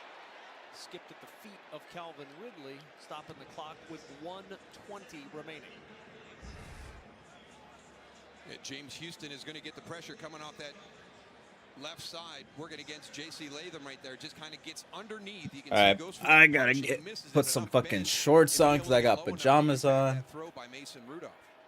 Remember his debut when he came out in 2023 after spending 2022 on the practice squad at 8 sacks in his first 7 games. Still looking for his first since that start to his NFL career. Second down and 10. Rudolph jumps this one down the sideline. One-on-one coverage, and it's caught inside the 10. Nick Westbrook-Akine against Terrion Arnold, and it's 1st and goal Titans. 34 yards to the 7.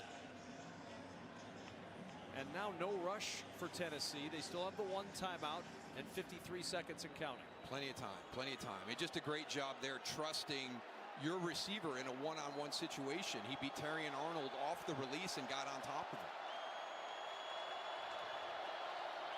Third pass today of 30 yards or more. 1st down and goal. Rudolph looking for the end zone, looking for Okonkwo, and there's a flag. Brian Branch maybe getting his 2nd penalty here.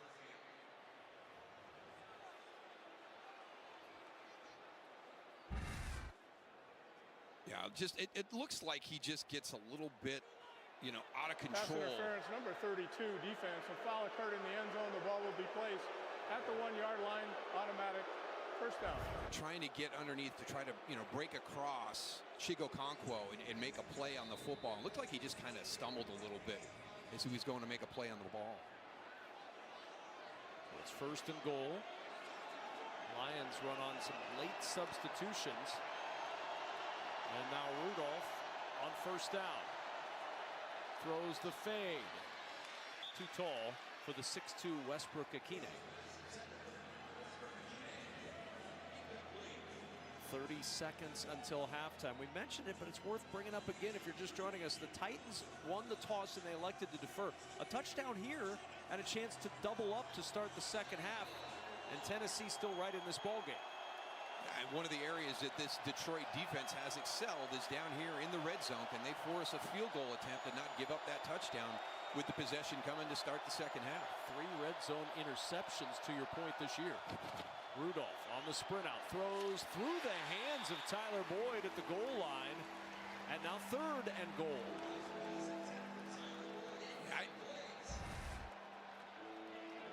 Tyler Boyd just kind of running that quick out pass right there. It hits him in the hands, but I really think Brian Branch is right there. He's going to make that tackle anyways. And listen, you got a young offensive line and you're struggling, but you've got Tony Pollard. Tony Pollard is really, really good at finding that soft spot, and I'm just surprised that the first 2 plays here were passes, and you didn't give Tony Pollard at least 1 opportunity in those first 2 plays. And you do have that 1 timeout. All right. 3rd and goal. Once it's halftime, I gotta go get food. Hey, let's go. Branch on the coverage, and now 4th and goal. Well, this is You really gotta good go for it at because this point, you man. Shift out in formation, and now you've got that stack release, right? You're stacked right there. Here's Brian Branch. He's got to fight through that spot right there and be able to make a play on the football. That's excellent of seeing what potentially can happen with one of those rub route releases and understanding that and jumping that and making a play on the football. 4th and goal. Rudolph. Pressure coming, in trouble. Rudolph's got a throw back in the end zone, and it is No. out of bounds.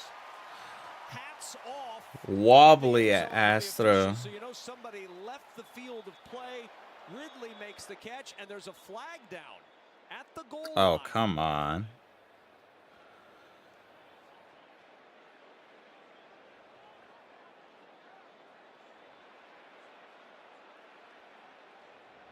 Two fouls on the offense on the play. Illegal touching. Yes. 0, who went out of bounds, was the first to return and touch the ball. Holding number 61 offense. Both penalties are declined. First down, Detroit. Take a knee, boys. Here we go. Here's Calvin Ridley right here. So you heard he was the first one to touch illegally. So if he goes out of bounds, he's got to reestablish before he can be able to touch the football. So he goes out of bounds right there. He's got to be able to get both feet in before he touches. He's got to reestablish himself. He's out of. He does a great job getting his feet in bounds, but he had to be in bounds before the ball got there. Verizon halftime coming up with Kurt, Terry, Howie, Michael, and Gronk. Jacobs stays hot. A battle in the NFC South, and Tua feeding Mostert in his return. And on first down, the Lions will just sneak it forward. 1st and goal at the 1, and the Titans throw 4 passes incomplete and come up empty. And now head Questionable play calling. Well, Titans are going to get the ball. I'll leave there. That 5 different Lions have scored an offensive touchdown in any half as we check out the first half stats brought to you by State Farm. Lions got it done on the ground. Reset the timeouts. All right. This is what it'll look like. 21, 35-14. Detroit on top at the break. Our Verizon halftime is all right. coming up after I'm going to go get food.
Pass by David Montgomery. Okay, I'm back. Career.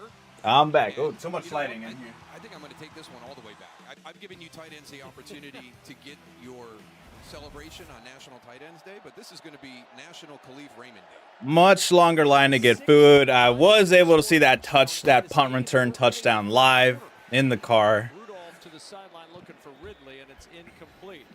Well, before the half started, Laura, you had the chance to talk with Brian Callahan. What'd he say? And before, obviously, that last touchdown, all week Callahan emphasized we have to find ways to respond. He said giving up 2, now 3 long returns, turning the ball over, special teams, all the things you can't do on the road against a good team, we've done all of them. He told us this week we have found all the ways to lose a game. I asked him, what's a way to win this one? He said, we have to come out and answer with the score. They couldn't do that. And he said, we just have to get 1 touchdown at a time. That's all we're allowed to get.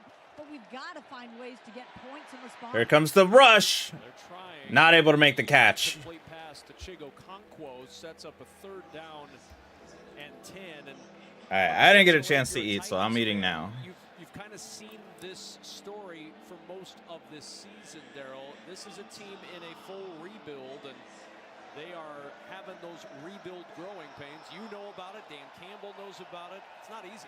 It really isn't, and you have to find a way to win football games together with that group moving forward. I know that sounds strange, but it's a bunch of new people together for the first time. All right, 3rd and 10. Still in that feeling out process, and during that, it's hard to win football games, and Dan Campbell took us back to year 1 for Detroit. They went through this exact same thing. There's Boyd trying to break a tackle, and he There we go. Brian Branch. You're stuck going for it on 4th at this point. Hold your breath, Titans fans, because it's a special teams moment right now, and this has been a very difficult portion of the game today for Tennessee. You had Raymond with the big one in the first half, the 90-yarder a moment ago. Probably still hasn't caught his breath from that 90-yard punt return touchdown, and he's back out there again.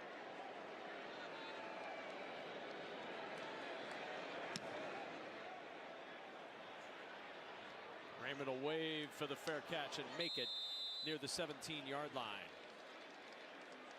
42-14 with a big lead. You feel like we might see a little bit more of the Lions running backs. Jahmyr All right, we got to start throwing in the They can do it all for backups.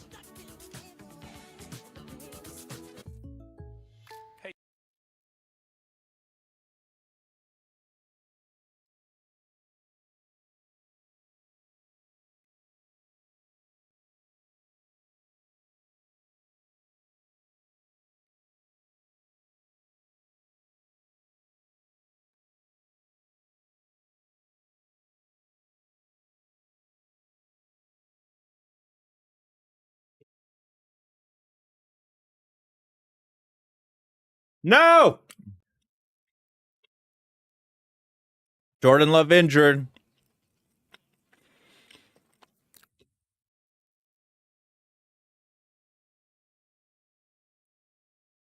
That's my fantasy quarterback.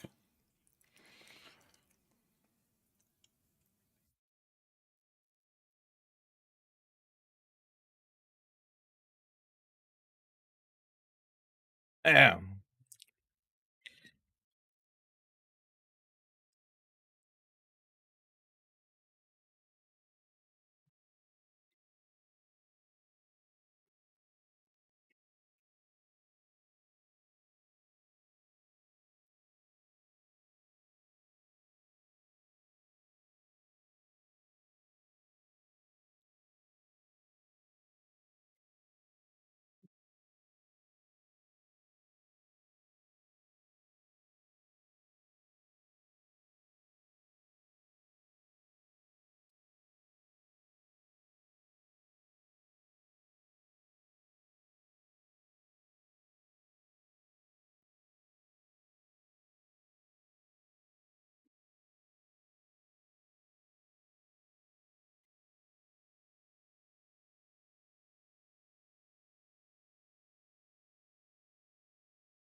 If you're a Detroit Lions fan, you have run the gamut. You've had the sad moments, but now the moments are much happier. Today notwithstanding, you're very happy today, but this has been a remarkable turnaround. This place is packed. The energy in this city is remarkable. And the Detroit Lions have a 42-14 lead over the Tennessee Titans in the third quarter. Pepsi Zero for the figure. Jared Goff going to the air, steps away from pressure, finds his tight end Laporta, trying to twist out of Okay. down at the 21-yard line. And Jared Goff is limping a little bit. You know, we saw on the sidelines they were looking at his ankle. Time to put in Hendon Hooker. On the sidelines, this was the most now worrisome ankle in the city of Detroit. Yeah, so that's going to be some warmth there. So you're trying to get some flexibility back, and you can see right there as he's backpedaling that right ankle rolls a little bit. So take him out. Take him out. Pad on it on the sideline while he's not playing, and you can see he's definitely favoring it. Yeah, you saw him just coming back to the huddle on 2nd and 6. Now you'll hand it off to Montgomery, and Montgomery forward for a couple. And Laura Oakman, you had a chance to see that ankle. He's still St. Brown getting into it with somebody. Check on that, but since he's playing, you don't get too much medical information. But they did say, the Lions said that they wrapped it. They wrapped that ankle after the first quarter, and at halftime he did not get any treatment. So we're seeing the camera got exactly what he's been doing since he's been out there, but there's no update on him because he is obviously out there hobbling but playing. Well, and if it trends in the direction it's This is going to go horribly wrong if Jared Goff gets injured. some extended playing time. 3rd down and 4. Goff to the air to Raymond, out of bounds across the 30-yard line. We were talking about it, Darryl, before the punt and before the break, and Dan Campbell, we asked him about where the Titans are right now, and he said, look, I know exactly where Brian Callahan is. You're trying to put your stamp on that team. You want it to happen immediately. He goes, I know what that is. At some point, you got to find the small battles and win the small battles, and that seems to be a really apt description from a guy who went through that with this franchise. On 1st down, it's Montgomery to find something, and not much there. Oh, just a poor tackle by Tennessee. Campbell talked to us about was just the consistency that he experienced through coaches as a player. You've got Bill Parcells as an influence, you know, coaches that you worked with on their staffs as assistants. Said the most important thing was that consistency, because it's not easy that first year. And he went all the way back. He goes, it was until week 14 of 2021 where we kind of had that light bulb moment. It was out in Arizona. Arizona's 10-3, Detroit's 1-11-1, and they go out and they beat Arizona 30-12. And that's when all of a sudden you start to get a little bit of positivity to finish out that first season. There's Montgomery again. Lions keeping it on the ground, keeping that clock moving here in the 3rd quarter out to the 35-yard line. And it's really, when we talked to Brian Callahan, he was very complimentary of what Dan Campbell has done here. Actually a little bit envious, the style of play that he's put in place. It's everything that he wants to do. He wants to win running the football. He wants to be able to control the line of scrimmage. You think of Brian Callahan coming from that Cincinnati office with that great trio of wide receivers and Joe Burrow orchestrating that offense, and you'd think it would want to be more explosive. He loves the way that Dan Campbell has built this Detroit Lions team over the last 3 years. Goff pumps, in trouble, the ball out, and Goff able to roll over.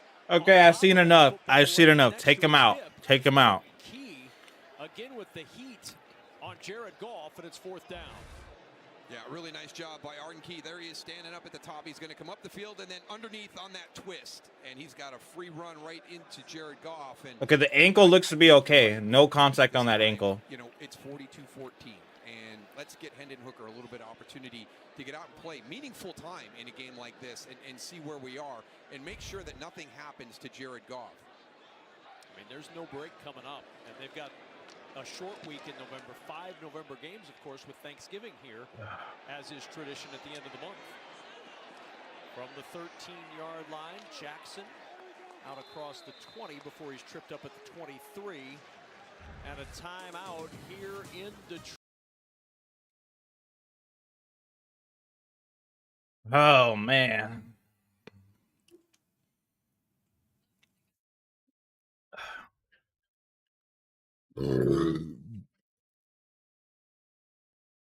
Oh, yeah.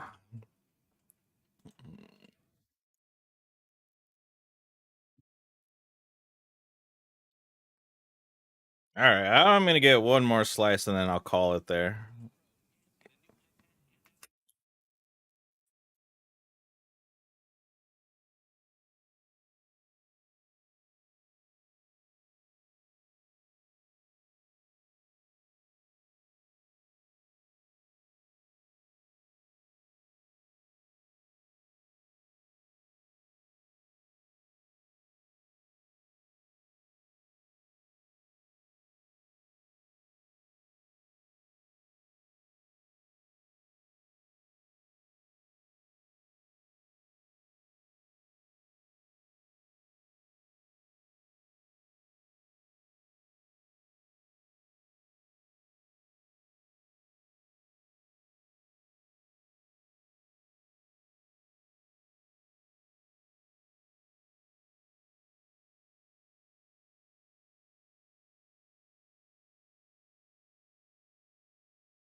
Teams coming out of that NFC North, it really is that every game is meaningful within the division. Here's Ridley on the sweep, and Oh, Ridley gets sandwiched. at the 26-yard line at the end of the play. Lions ball, but I'm just concerned about Calvin Ridley. Davis scoops it up after Calvin Ridley coughs it up. Goodness. Oh, those sandwich plays are always so rough to see, man. Relentless, and this is the style that Troy plays with. They don't look at the scoreboard. Look at him coming in and punching that ball loose. I watched them in their drill. Meek Robertson takes the ball out. That form fit tackle. The DBs for Detroit were doing form fit. All right, we got to see Hendon Hooker in here, man. Right there that you saw Meek Robertson do. I mean, this is an absolute fumble. The third turnover, and now the fifth short field of the day for the Lions offense. It goes from bad to worse for Tennessee. You can talk to your team about what's going to happen. Listen, we got to be careful. We got to go up. We have to match their energy with their energy. Will Levis possibly going to start next week? They're going to try to Jared Goff is back in. No. Coach Callahan would have thought, but they have bullied them in different phases of the game. Here's Gibbs inside the 20 and down to the 16. Over 100 yards rushing on the afternoon for Jahmyr Gibbs. Yeah, and here's the scary thing, right? One of the other things that the Detroit Lions have done a great job with is building depth throughout this roster. So as you start to take out the starters as this game winds down with this big lead, you're still getting some really good quality players coming in. Detroit 4 for 4. 2nd and 1. Today. 4 touchdowns on 4 trips. 2nd down and a yard. Goff off the play fake to Laporta. And Laporta Inside the 10. Inside the 10 where it's 1st and goal Detroit. It's just really cool play designs. You know, watch it. You're going to do the motion. You're going to come back out, and you're going to fake the block here and then release. I mean, that is such good play design, and it's actually defended well by Quandre Diggs. You know, that's a nice job fighting through all that traffic coming down from your safety spot. Ben Johnson. And you know, at the end of the day, you're going to look at the numbers and say, okay, they have 159 yards of total offense, and they're up 42-14 right now. Yeah, well, never apologize for being given a short field all afternoon. Swing to Raymond. He's too easy. For the touchdown. At this point, man, there's got to be Hendon Hooker has to go in.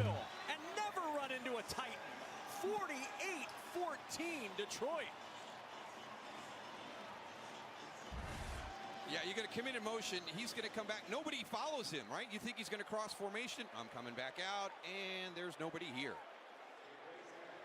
It's just amazing.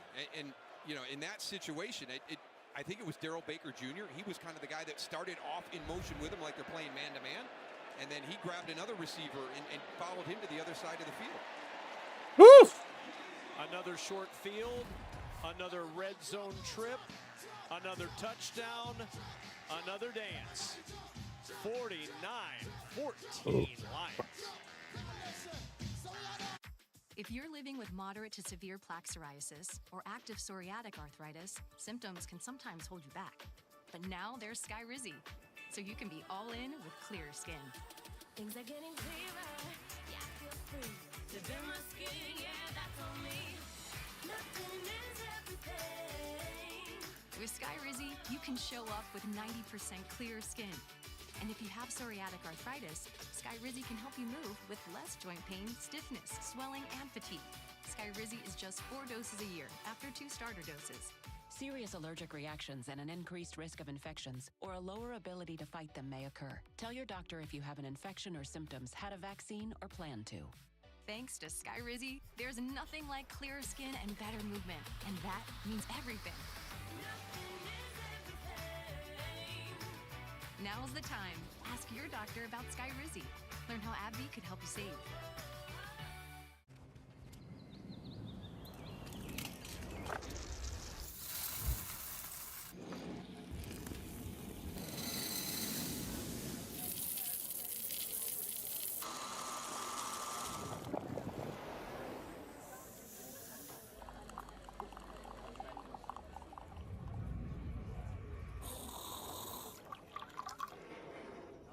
Let's go. Jaguars touchdown.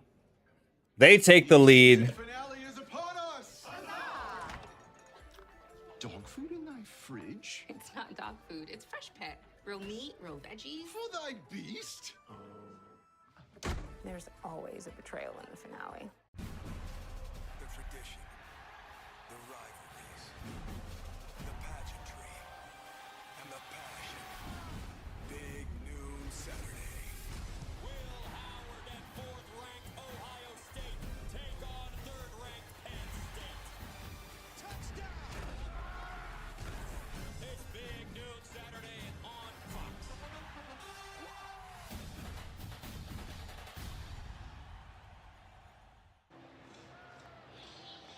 Tough to win on the road against a really good football team, Darryl, when they start average their own 48-yard line.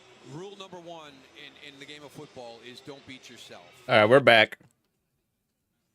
Really beat themselves, put themselves in just challenging positions, you know, all afternoon. Every moment we thought that Tennessee was getting back into the game, here comes another mistake. And here comes touchdowns. 7 touchdowns scored by 6 players. And, of course, 2 tight ends on National Tight End Day. Amon-Ra St. Brown, he was really alone. Laporta, here's Raymond. That's his punt return touchdown. And then Khalif Raymond a moment ago with a receiving touchdown. Let me give you the list of players who've had a receiving touchdown and a punt return touchdown in the same game. Khalif Raymond. That's it. That's the list. No Billy White Shoes Johnson? No, none of that. No Metcalf? Just Khalif Raymond. And Pollard stopped shy of the 35 by James Houston. 6 different Lions have scored a touchdown today. They've tied the most in franchise history in a regular season game. It happened the last time, October 30th, so kind of right around this time of year, 2011, when they were on the road in Denver.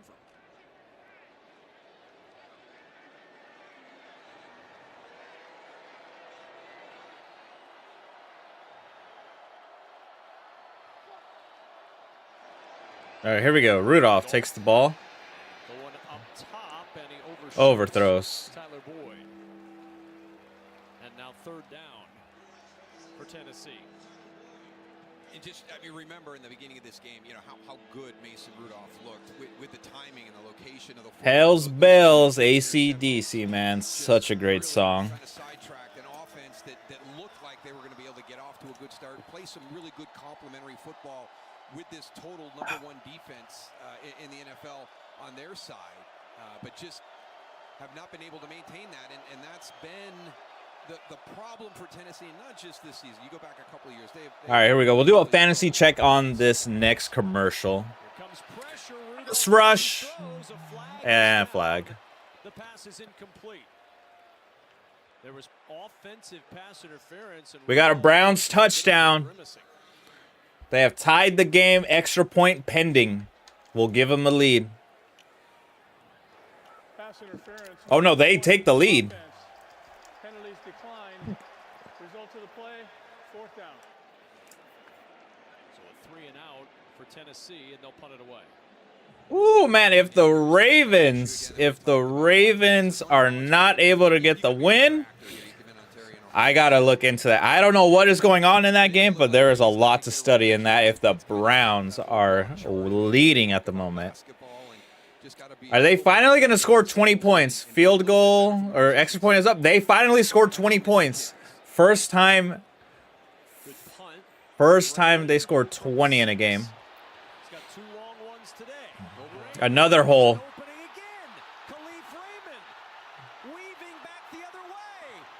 Oh, near midfield. Khalil Dorsey looks a little banged up. It's a 42-yard return of its stands. Mike Brown with the tackle of the most exciting man in football today. Holding number 42. Nah. 10-yard penalty. 1st down, Detroit. Jalen Reeves Maven. I know that Khalif Raymond could use a break. The best we can offer is a game break with Carissa. So nice of you. Well, here you go. Jaguars down by 3. Trevor Lawrence will find rookie receiver Brian Thomas Jr. in the Who do the Bears play this week? score. Commanders, I think. 17-13 on the Packers. Kev? Thank you, Carissa. Back after the penalty, it goes to the 19-yard line where the Lions will go to work. 1st down and 10 with 5:08 to play in the 3rd. Up 49-14. Kirk Cousins having himself a game. We'll do some checks too and scores. All right, 1st and 10. Goff is still in the game. At this point, let's get the backups in. I can't even enjoy the victory. But when you're at a game like this and you're down big and everything's All I'm worried about is our starters. how do you keep the momentum of, or the lack thereof in this game, Daryl, from carrying over to another week and another week and another week? You've been through this in a 1-15 season yourself. Yeah, that's when you've got to. Lions might take the #1 spot, even if the Chiefs win, bro. Just the how they're playing. Laporta gonna get the 1st down. With blockers in front, Laporta Makes a man miss. Near midfield. A 1st down and a pickup of 24. And I'm sure that this Tennessee Titans team has been here we go again several times today. But you can't let that creep into your locker room. And really the most important thing right now for Tennessee is this is. Oh, it's Lions ball. Damn, I always forget that shit, man. To put the fucking ball on the team that has it. Down 35. All 3 timeouts per team. I don't think anyone is going to be wanting to use them. For all these guys that want to be a part of this, if you like the direction that Brian Callahan and his staff have your team going in, and this is just one of those one-off afternoons against a very talented Detroit Lions team, you better be playing your butt off the rest of today, because it gets into that point where we talked with Coach today, or during the course of the week, about the trade component, and where the business side of football gets into the humanitarian side of football, and you get rid of the guys that they had to get rid of, and they're leaders on the team. They're guys, guys walk out for a walkthrough and there's people not there, and it's devastating for them. So that you're starting to move into towards that, because when you talk to Brian Callahan, all we're here for is to make this a competitive franchise and to win football games, and sometimes you've got to make some hard decisions. Monty hangs on. What a catch, man. Way to hang on. Gets the 1st down. And Laura? Well, let me just keep it at right now for a second and talk about that second half you guys talked about, because I did ask Brian Callahan that. What do you do when you feel, oh no, here we go again? And he said, we feel it. I can't put my finger on it. there's a feeling. So what do you do to stop that? He said, I address it. I acknowledge it. So we can talk about how do we move past it, because this predates him.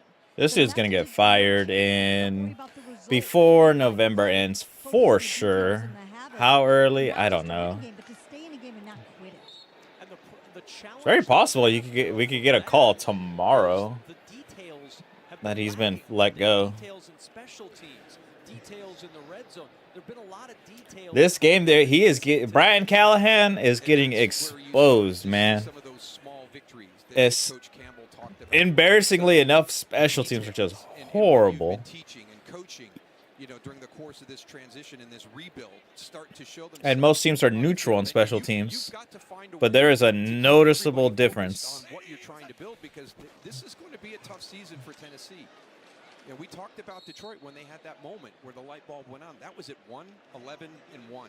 It's not easy. I was on a 1-15 team, and those are tough, hard seasons. And you find creative ways to lose football games, and that's where Tennessee is right now. Nobody would have expected the amount of return yards we had here today. You talk about it as you're getting your team ready to play this game, but you never anticipate. The Jared Goff chance going crazy. In favorable field position all afternoon.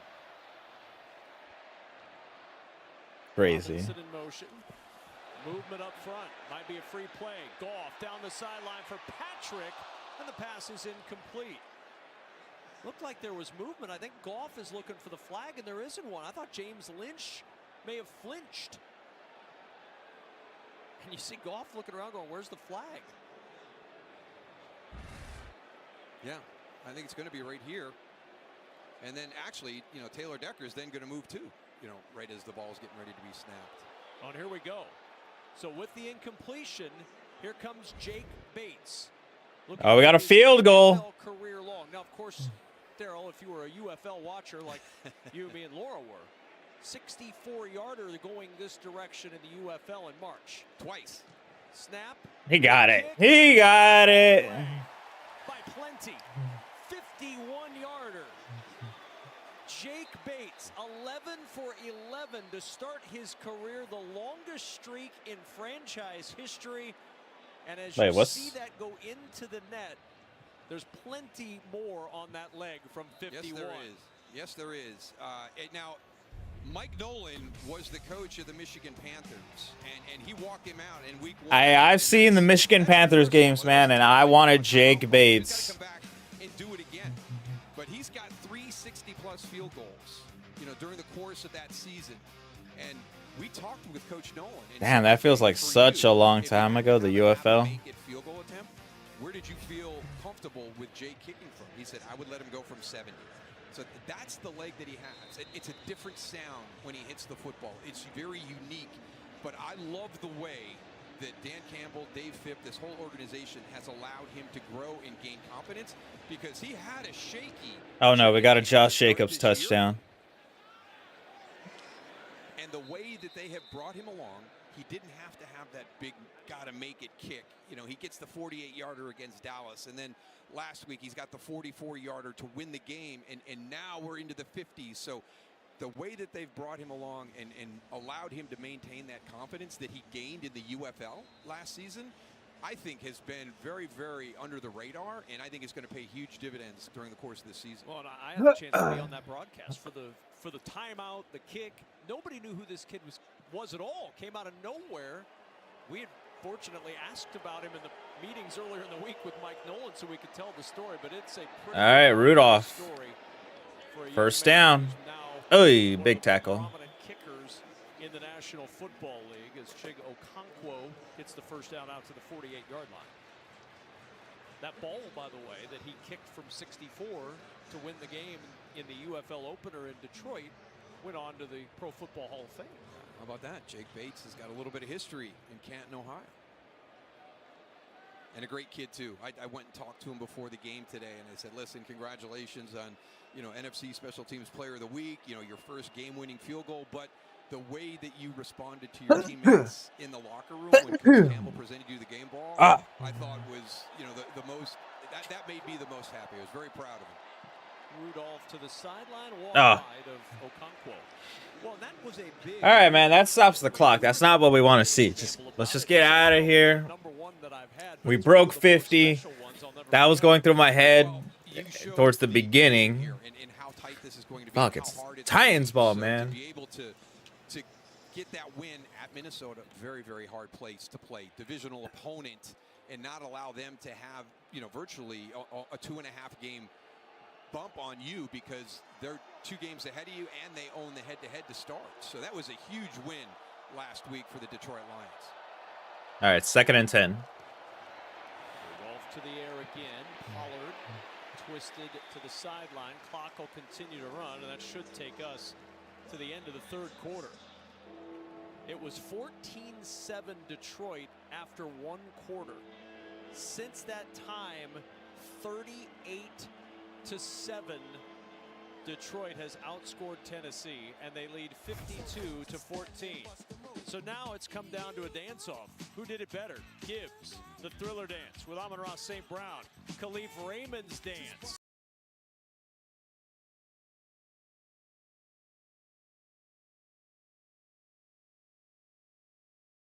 All right. Okay.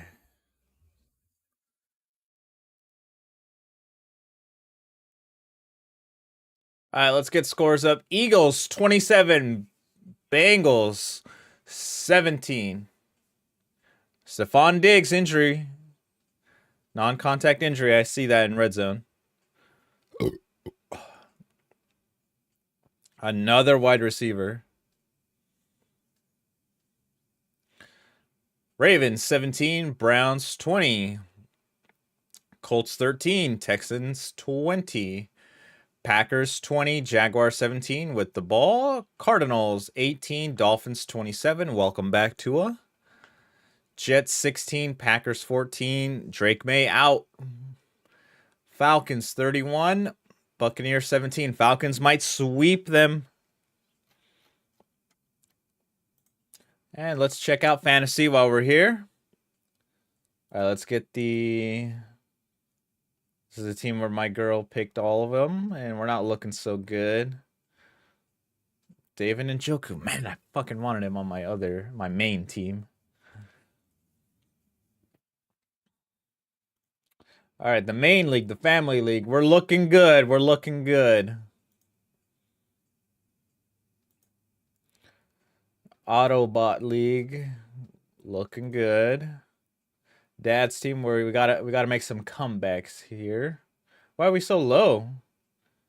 Oh, it's because his whole team is doing good. Honestly, the enemy team's doing good. The bipolar team, again, we gotta make some sort of comeback here. And whoa, we're looking horrible in this league.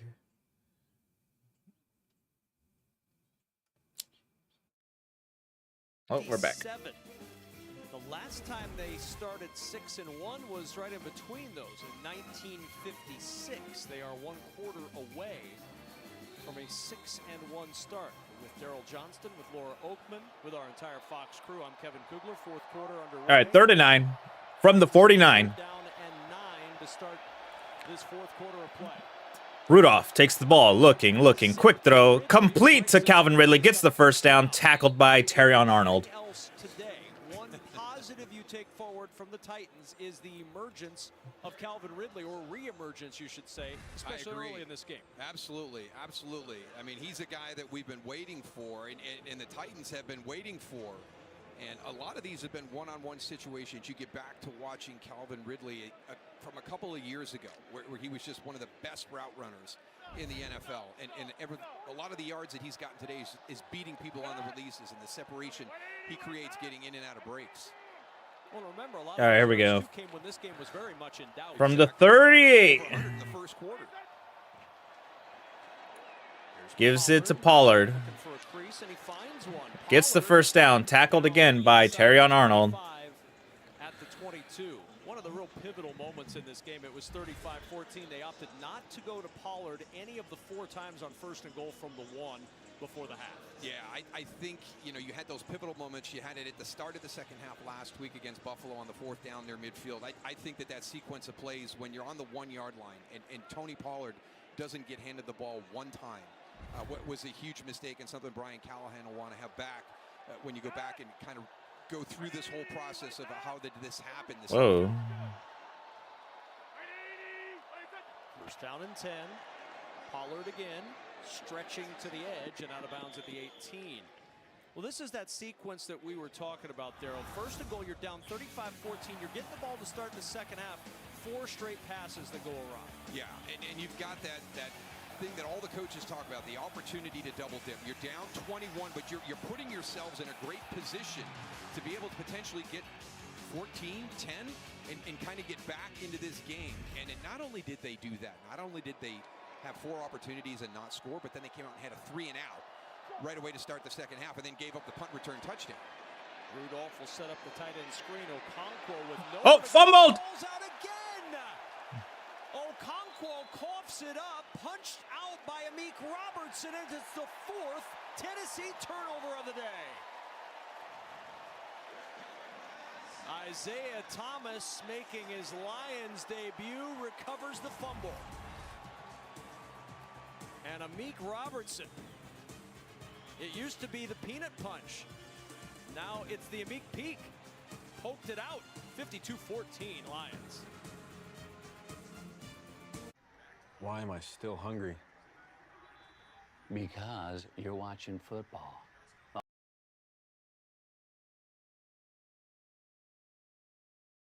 Just checking what Pokemon I caught on my drive to the store.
Oh, come on, man.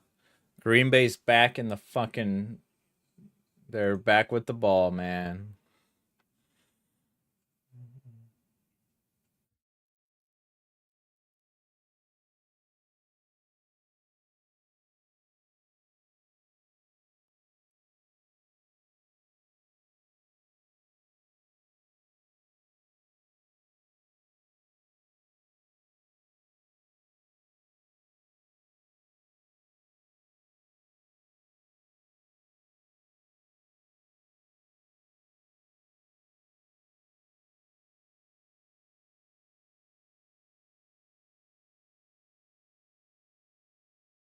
The topic on Detroit Sports Talk Radio this week will be... There we go. I think Hendon Hooker is in. Under 100 yards and a passer rating under 140.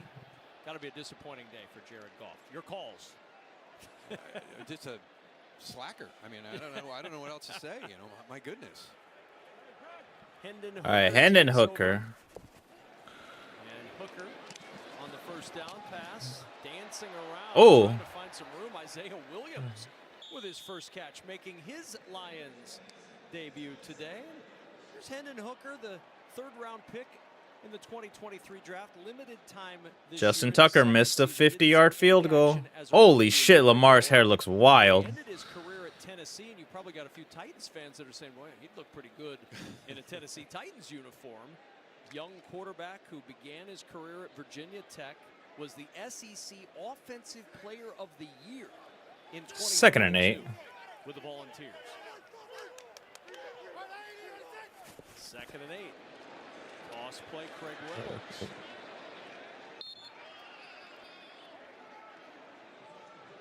Jared Goff, you know, we kid about those numbers, but there are a few quarterbacks in the history of the league that have been on a heater like he's been on over the last month of play. It's amazing when you start to dig into the numbers, and really the big thing for me is, you know, kind of the humility, and I love the fact that he says, I'm a little bit of old school, right? I'm a throwback style quarterback. I'm going to beat you pre-snap and from the pocket. I'm not one of these guys that's going to be able to run around and add that second dimension. And you know, some people maybe think that phase of the game has gone by and you need to have that athleticism. But boy, you look at what Jared Reynolds with the ball. Oh, big tackled. And I'll take that pocket guy all day.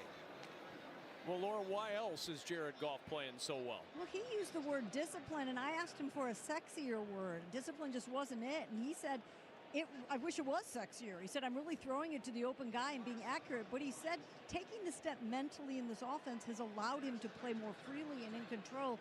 Going to what Darryl said, he said for years that was the sexy way. Peyton, Tom, Phillip Rivers, they beat you pre-snap at the line of scrimmage. Now you got quarterbacks running around making all the fun plays. He said maybe it's a bit old school, but it's working for me. All right, Titans ball. It certainly is. It's hard to argue with what's worked today for Detroit. Everything has worked today for Detroit.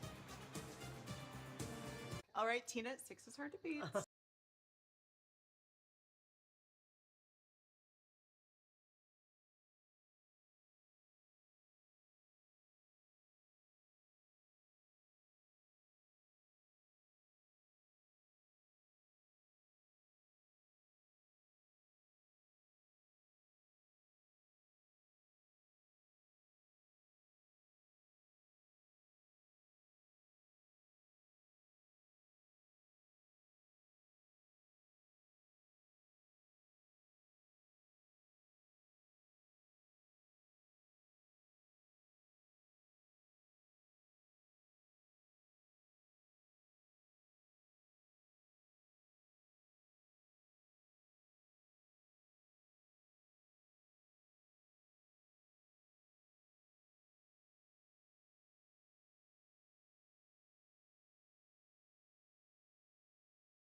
All right, looks like we're back.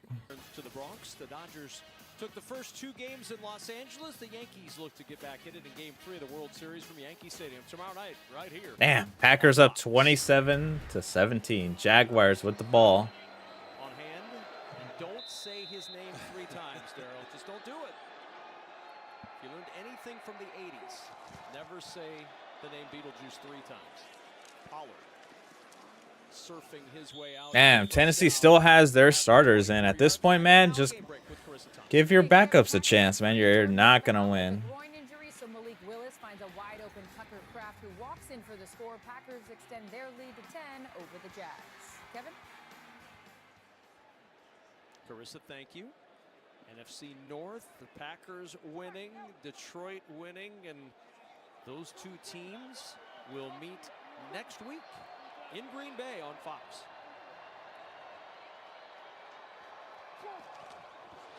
Second and 1. And first down up the middle to the 26-yard line.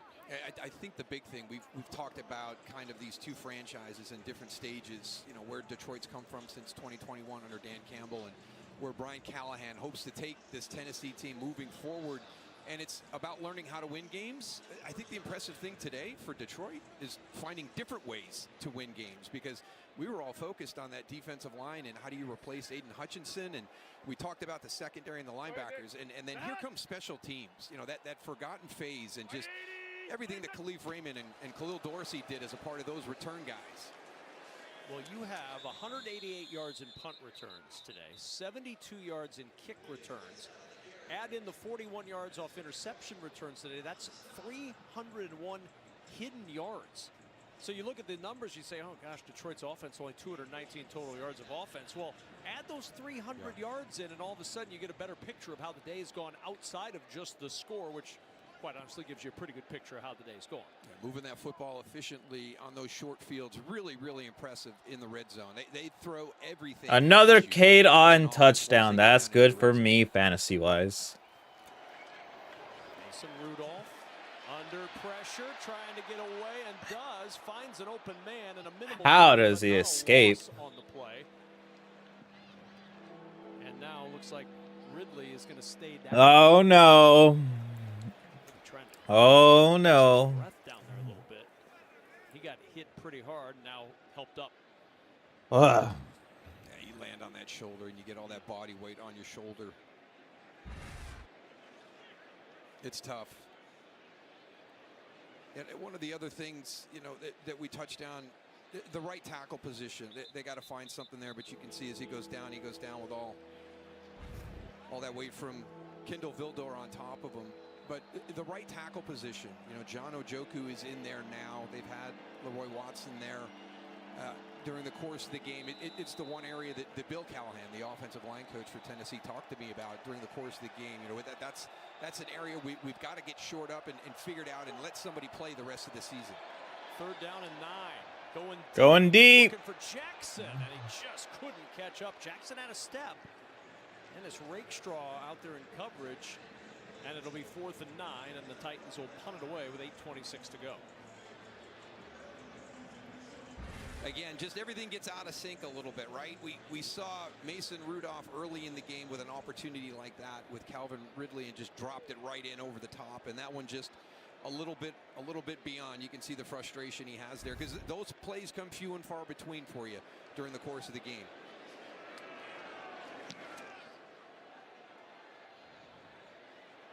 From the 25-yard line, Raymond, not much out there this time. Good coverage, Luke Gifford to make the tackle.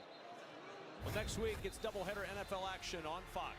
As the Cowboys face the Falcons, the Raiders meet the Bengals, or other regional action. Then it's America's Game of the Week with a huge NFC North showdown as these Lions going to Lambeau Field to take on the Packers. That's next Sunday on That's a Fox. big game, man. For the games in your area. And the Lions with a tough November coming up. On the road at the Packers, on the road at Houston, home for the Jags, on the road at the Colts before the Bears visit on Thanksgiving Day. Retool offensive line here, only 2 starters still in for the Lions, up 52-14. Greg Reynolds with the carry. Reynolds out near the 30-yard line. Darryl, you and I have had the chance. We've seen now, this is our 2nd time seeing the Lions in person. We've seen the Packers twice in person. That's an interesting matchup next week. Now, we'll see about Jordan Love's health. As Carissa mentioned, he was out and Malik Willis was in.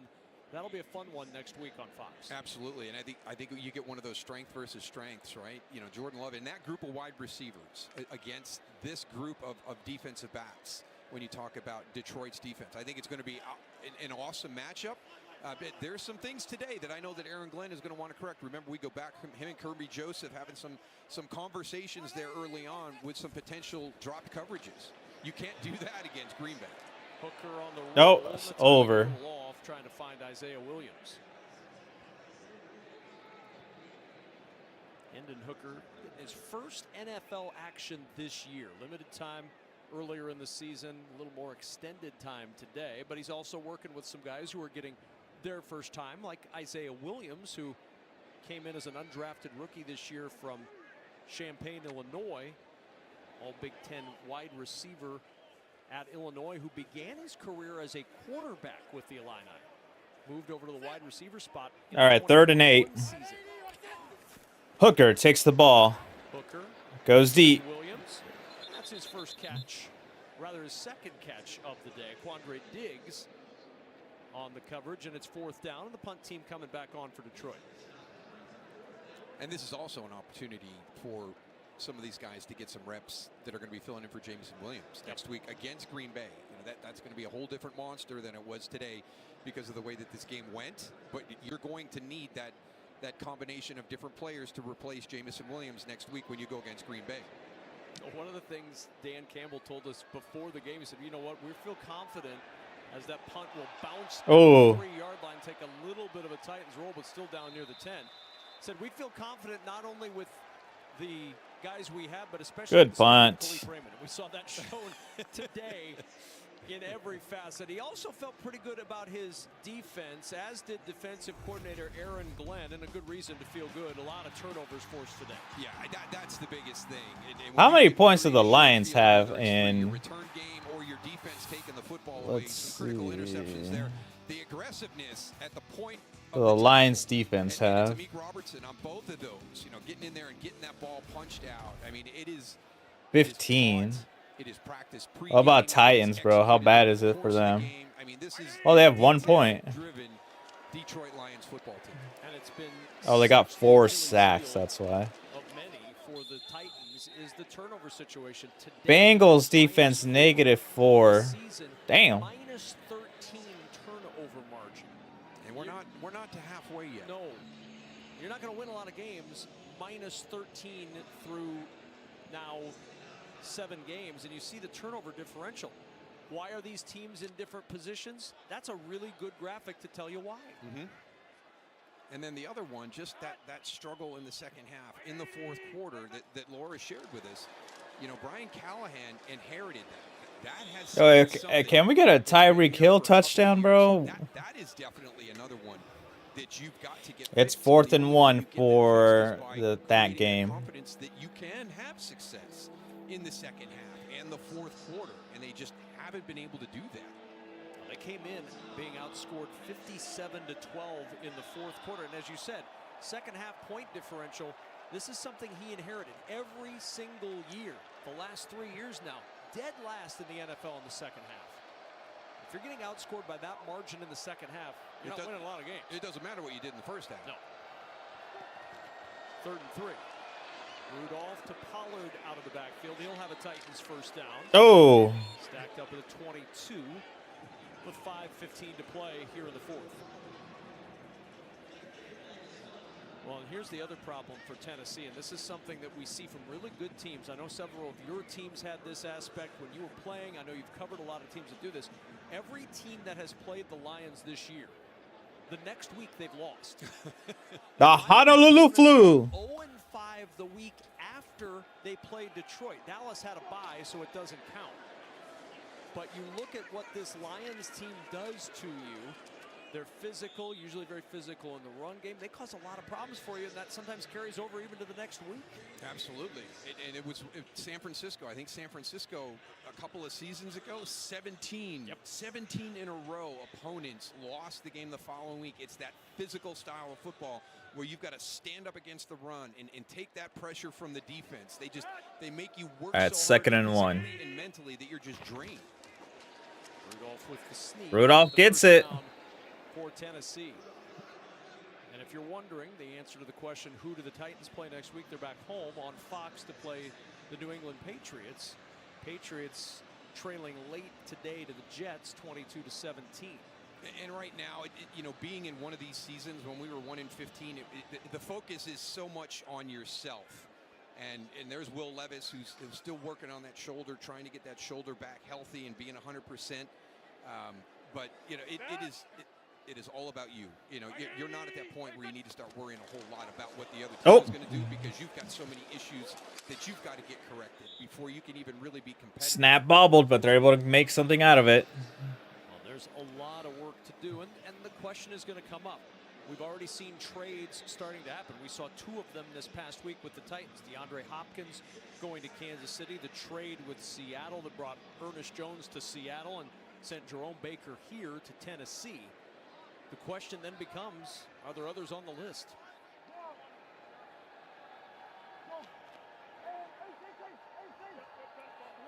You know there are teams looking for parts. These Lions may be a team looking for someone to help with the pass rush without Aiden Hutchinson, without Marcus Davenport. You know, you look at this Titans roster, maybe there's a couple of guys on there that they're scouting in person today. You never know. There's a lot of rumors out there, and there's a lot of guys who could be on the move before the end of the trading period in the National Football League. Yeah, there's one of them right there. You know, Arden Key, number 49. You know, he has played well here this afternoon. He's, you know, that long, quick guy coming off the edge. But is that somebody that Tennessee wants to make sure that they have moving forward? That's going to be the big question. Does it come off of Tennessee? Does it come from another team? Does Detroit feel like they have to have that? Pollard to the edge gets the first down, and that will likely take us down to the 2-minute warning. Tennessee Titans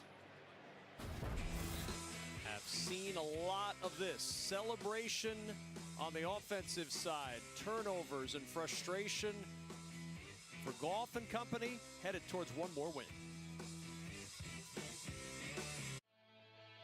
With Chevy Equinox EV, you can wake up every day with a full charge. Your crew can have a roomy, no compromise.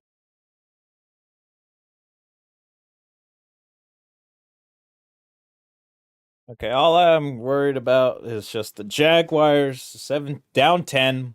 They got the ball. 7 minutes left in the game. Come on, man.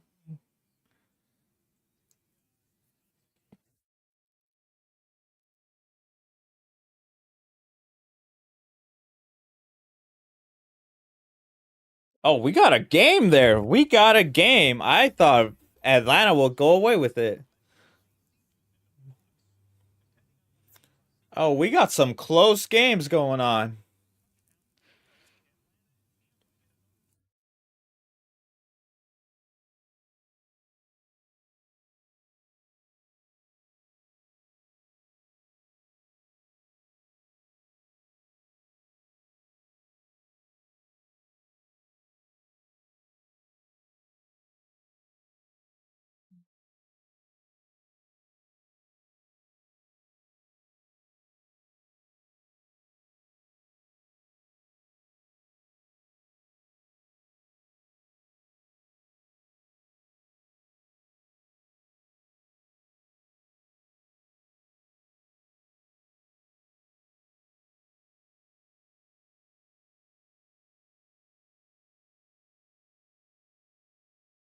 It's a 1-score game now in Jacksonville.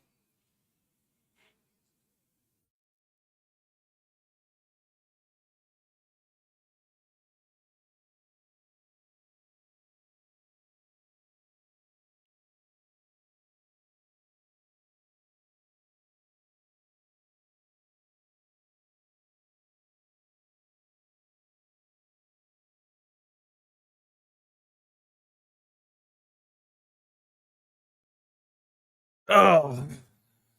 See these Detroit Lions there. They have never been in the Super Bowl. The only franchise that's been a part of every season in the Super Bowl era without ever making it to the big game. You have to say, at least as of this moment, the Detroit Lions, Daryl, are the favorite in the NFC, are they not? They reminded me of my 91 team a lot last season, and yet they went farther than we did in the playoffs. We got knocked out in the divisional round by the Detroit Lions in 1991. They went to the championship game, and you talked to a lot of people, you know, had an opportunity to win that and go to the Super Bowl. I really feel like they're the favorite in the NFC right now. It would be surprising to me if Detroit, if they stay healthy and they can kind of work through that defensive line challenge that they've got right now, and that is maybe what forces this team to make a decision to go get somebody. Because very rarely do you have an opportunity where you have a team that has the caliber to get to a Super Bowl, and people start talking about you. So if Brad Holmes and Dan Campbell really feel that that's something that they have to have, I really feel like this team is similar to our 92 team.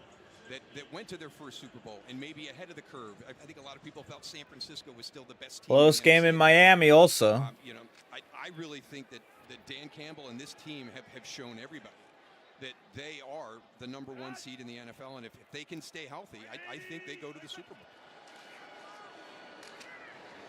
Titans just trying to run this one out and regroup at home with the Patriots coming in next week on Fox. Lions and Packers next week on Fox as well. But a dominant performance today, Daryl. Every facet of the game, the Lions got exactly what they needed. Against All right, just let it go, man. Just let it go. Where they're going, Lions their first 6-1 start since 1956. Great special teams. Their defense will continue to evolve with the injuries that they've sustained, not just to Aiden Hutchinson, but along that entire defensive line, especially on the edges. As long as Jared Goff in this running game can be complimentary, when you talk about, you get Jamison Williams back for the I see Jacobs on the field. He looks a little shaken up. There's a lot to be excited about with this team. This is as complete a game That's game. as I've seen any team play this season when you talk about all three phases. And a dominant 52-14 win for the Detroit Lions here at home. Back to wrap things up from Detroit in just a moment. All right. All right, it's been First and 10. Lions are 6-1. Thanks for watching. Everyone have a good day.